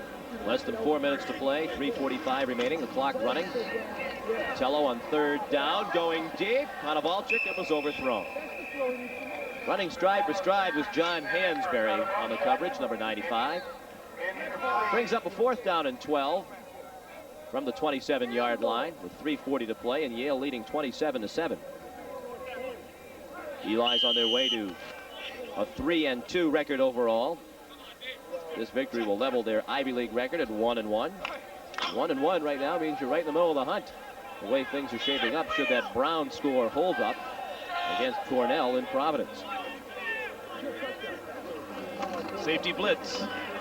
Patello throws an interception. John Hansberry picks it off and brings it back to the 29-yard line. First interception of the season for John Hansberry, the junior from Minneapolis, Minnesota.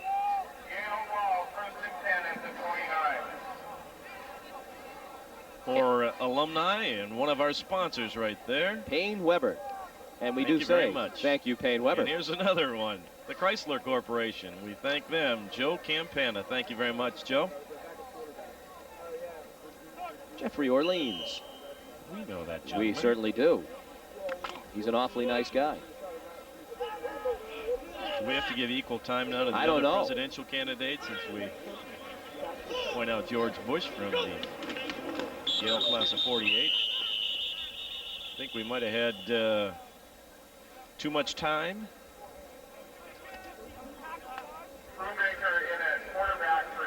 Dead ball foul, illegal procedure on the white. New quarterback into the football game for Yale. He's number 7, Mike Brubaker, a junior from Pittsburgh, Pennsylvania. He comes on for the final 3:32. Brubaker has not attempted a pass in 1987. Last year he started the UConn game when Kelly Ryan was out with a knee injury. And he had a good ball game. Completed 11 of 20 passes for 108 yards. Homecoming crowd leaves disappointed. They've watched the Lions go down to defeat for the 36th consecutive game. Brubaker deep and incomplete. Intended for Jeff Congeni, number 24.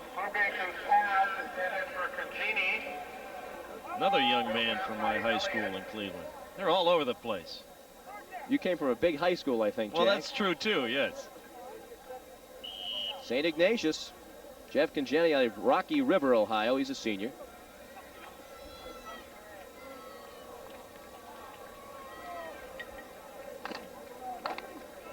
Just one touchdown here in the second half that came early in the fourth quarter. 5 yards, Dean Athanasia, touchdown pass from Kelly Ryan. Bryce. On the carry. Stopped at the 24-yard line. No gain on the play. Bob Pascal and Matt Sodal once again in on the tackle with help from Larry Rancilio. Good to see Larry back in the ball game. He was one of several Columbia defensive players that got shaken up during a series of time. There you see the disappointed young men on the Columbia sidelines. Another tough afternoon. Crank it up and try it again next week against Bucknell. Brubaker moves away from the pressure, throws over the middle, and Schulte has his arms around the ball. It's a complete pass, but short of a first down out at the 34-yard line. Rich Schulte, a senior from Miami, Florida, economics major, and a member of the Fellowship of Christian Athletes, made the catch. 4th and 6 at the 34. So the Columbia offense will get another chance to try and do something. Let's see if we'll see Patello again or Saito on at quarterback. Cowan on the punt. Low snap. And a high kick into the wind. Taken by Elliott at the 34-yard line. Trying to get away from trouble, and he can't. Elliott on the return. We'll be back at Lawrence A. Ween Stadium at Baker Field in New York City in just a moment.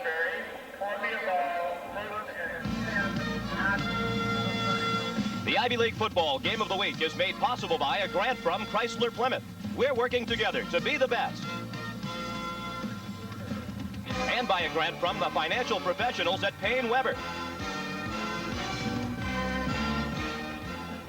We do indeed say thank you, Payne Weber, and thank you to Chrysler Plymouth as well for their continuing support of Ivy League football coast to coast on PBS.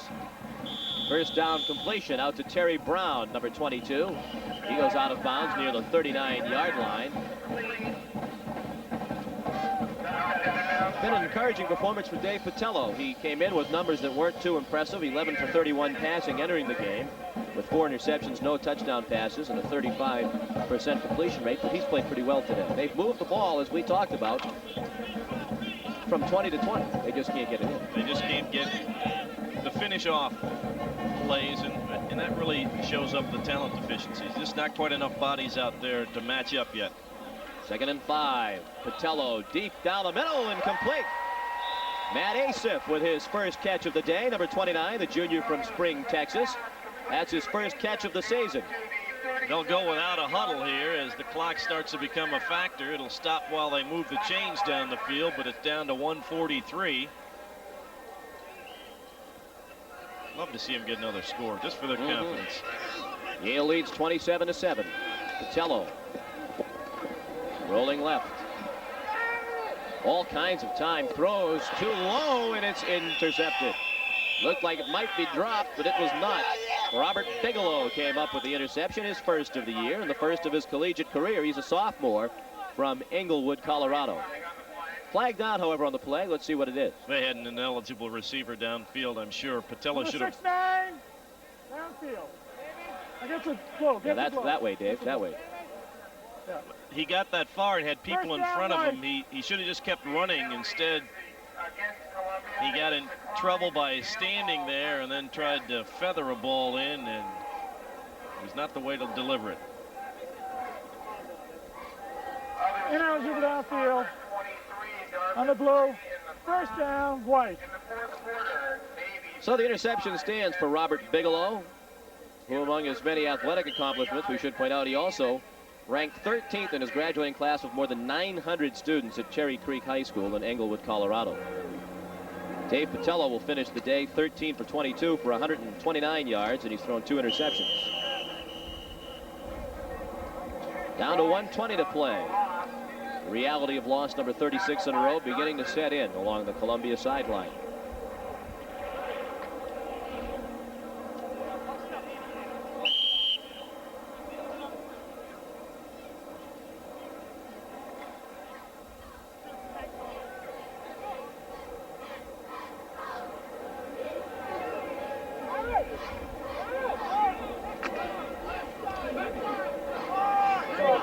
Second down, 13 from the 19.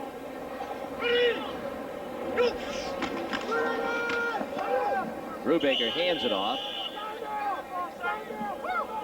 There'd be an awful lot of confidence on that far sideline for the Yale Bulldogs as Columbia calls a timeout here to stop the clock with 37 seconds left and hopefully one more chance to get back to football. They have demonstrated again here this afternoon, Carm Koza's crew, that they can score points. They have been able to do that all year. Granted, they were not going up against an overwhelming offense this afternoon, but they did the things they had to do, and as they continue down the road in the Ivy League, they certainly have to be considered a contender. As long as Kelly Ryan is healthy, and as long as Troy Jenkins continues to block like that at fullback for the tailbacks, that's going to remain a potent offensive attack and going to create lots of problems for their remaining Ivy opponents. Larry McElreavy wants his team to get a chance to score some more points. He's called timeout with 37 seconds to play, trailing by 20. We want to mention it was Darren Upton on the last carry for Yale, number 23. His family and friends might be watching. We wouldn't want to disappoint them that we didn't mention his name on TV. Darren's a senior from Dayton, Ohio. That's his second carry of the year. Columbia has 2 timeouts remaining, so if Yale does not stop the clock with this play, I'm sure Columbia would again call a timeout. High formation behind Brubaker. Bryce gets the call. Lost the football. And it looks like Columbia has it at the 23-yard line. They do. First and 10 Lions at the Yale 23 with 31 seconds to play. First turnover of the day for the Bulldogs. A little too late for Columbia's efforts to win a football game, but gives them great field position to try and put a score on the board. Their touchdown came on a fake punt, so it's been a struggle for the offense to put points on the board. Columbia, Dave Patello apparently called a timeout. The clock would stop on a change of possession. There's no need to call the timeout. Dave Harrison says, you got to take it. You asked for it. You have to take it.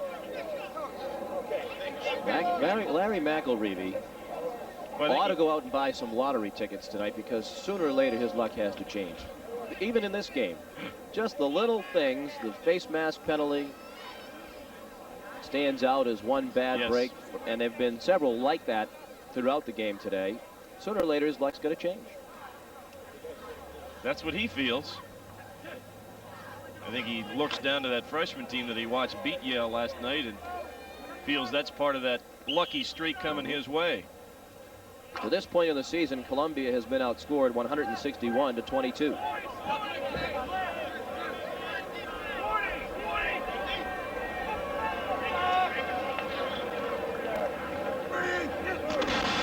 Patello going to the end zone. Incomplete.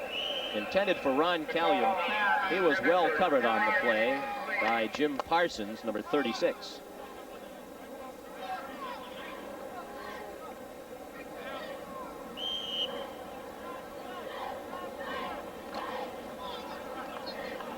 Second and 10, 26 seconds to play. Columbia trying to put some points on the board. In the play action, over the middle, it's incomplete. Intended for Terry Brown.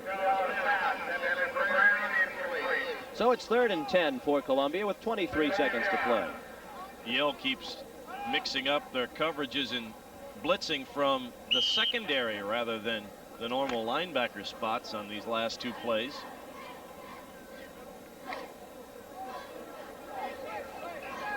Now I want to hope that he doesn't go to a play action fake here on 3rd down. He didn't. He handed it off, and it's a good call. Down to the 10-yard line. Chris Konovalchuk has a first down with 15 seconds to play, and a timeout requested and granted to Columbia. The clock stopped momentarily for the first down, but then they called the timeout. 15 seconds. That situation where you're going to the end zone. You've got maybe time for 2 more plays, perhaps 3. And they have no timeouts remaining now because they burned one after the fumble recovery when they did not need to. The clock, as Jack pointed out, stops on the change of possession.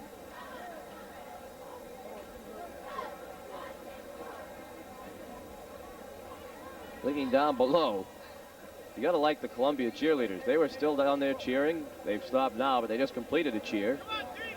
15 seconds to play. They're still hanging in.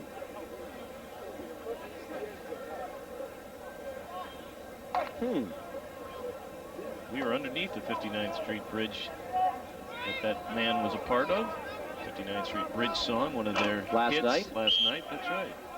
Not literally under the bridge, at a nice restaurant underneath the bridge. Had to clarify. I think that was our producer, Chris Carmody, who was under the bridge. Going to the end zone, it's incomplete. Intended for Terry Brown with 12 seconds to play.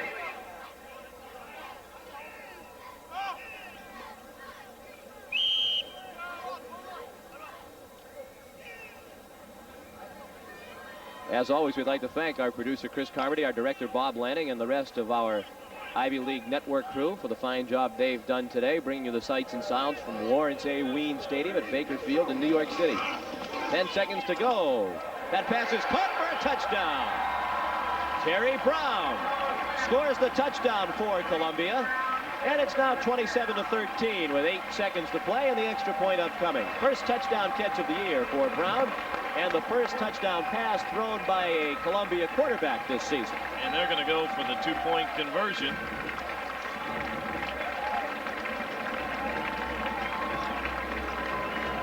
On the mini rollout, and just a quick out pattern by Terry Brown, and he had the speed to get it into the end zone. Give Larry McElreavy credit. A lot of coaches late in the game wouldn't have called timeout trying to stop the clock and get the ball back. They would have let the time run out and take the loss, but he wants to build some confidence for his team, and this touchdown pass may well help. They're going for 2 to try to cut the lead to 12 with 8 seconds to play. Konovalchuk went in motion. They throw to the end zone, and it's intercepted. Picked off by Jim Parsons, the sophomore from Milford, Connecticut. So the score remains 27-13 in favor of Yale with 8 seconds to play. And for those who care about such things, and you and I do not, we can give Columbia credit for one thing. They usually cover the point spread. It was about 23.5 points today, and they're going to lose, apparently, by 14.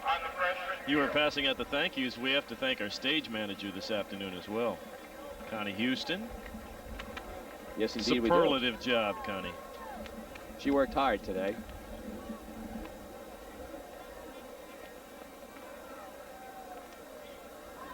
Next week, Princeton and Harvard from Harvard Stadium.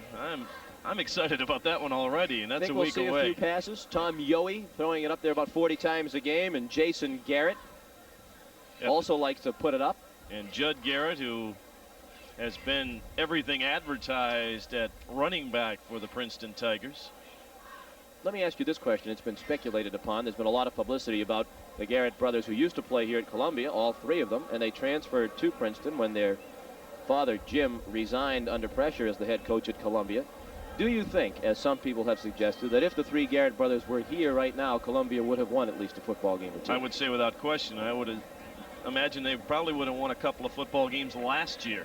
I mean, just what we saw in that one game at Brown, the abilities of Jason Garrett and Judd Garrett are enough to tell you that Columbia would not have this long losing streak still going had the Garretts still been in Columbia uniforms rather than playing for Princeton. They're expecting the onside kick, as they should. I don't know if you agree, but I think Jason Garrett is the best looking pure passer we've seen thus far this season. Flags come down before Columbia could try the onside kick. I don't know what this is all about. They take too much time? No, illegal procedure is the call. Well, when you circle around all to one side, you cannot go more than 10 yards behind the ball. And they did. We have just heard over the PA that Brown has scored again and increased its lead over Cornell to 23-12. So we are going to have more than one body in the penthouse of the Ivy League this week, unless the Big Red can stage another miracle rally like they did against Harvard. Well, when you talk about teams with one loss, which would be tied for the lead in the Ivy League heading into next week, if that score does stand up, you have Cornell, Brown, the two teams we'll see next week, Princeton and Harvard. This Yale team has one loss. They'll be 1-1 in the Ivy League, and Penn has one loss.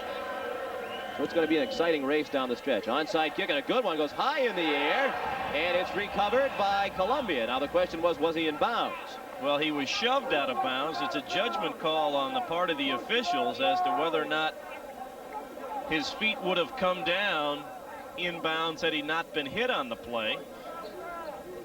It was the perfect onside kick with that big high hop that really made it a jump ball at the 43-yard line. Question is, did Terry Elliott land in bounds? Let's see if we can tell from our end zone camera. That is the perfect bounce. Terry Elliott is there. Oh, he's shoved out. That's got to be Columbia ball. I believe he would have gotten his feet down in bounds. It traveled the required 10 yards. You can see it right here. Chris Plunkett is the guy who knocks Elliott out of bounds. I think he would have gotten the feet down had he not been shoved. The officials conferring like this is a major committee of the Senate. No, this is not exactly the salt talks we're discussing down here with a 14-point game and 8 seconds to play. We do not have a replay official in college football. They're going to make him kick it over again. I thought I heard one of them say. Against the blue. Well, it's a legal procedure if the ball goes out of bounds without anybody touching it. I tell you what, this officiating crew could have given this ball to Columbia without any problem whatsoever. Instead, who threw the penalty flag? No one threw a penalty flag on this play. Against the blue, decline, first down. Oh, that's a bad call. That's I'm a big sorry, boo to gentlemen. the officiating crew, and they've had a couple of shaky calls today. And I tell you, Larry McElreavy, how he can smile every week as he did when we greeted him yesterday. And it was well executed onside kick play. Yep, and they get another bad break. This should be the final play of the football game.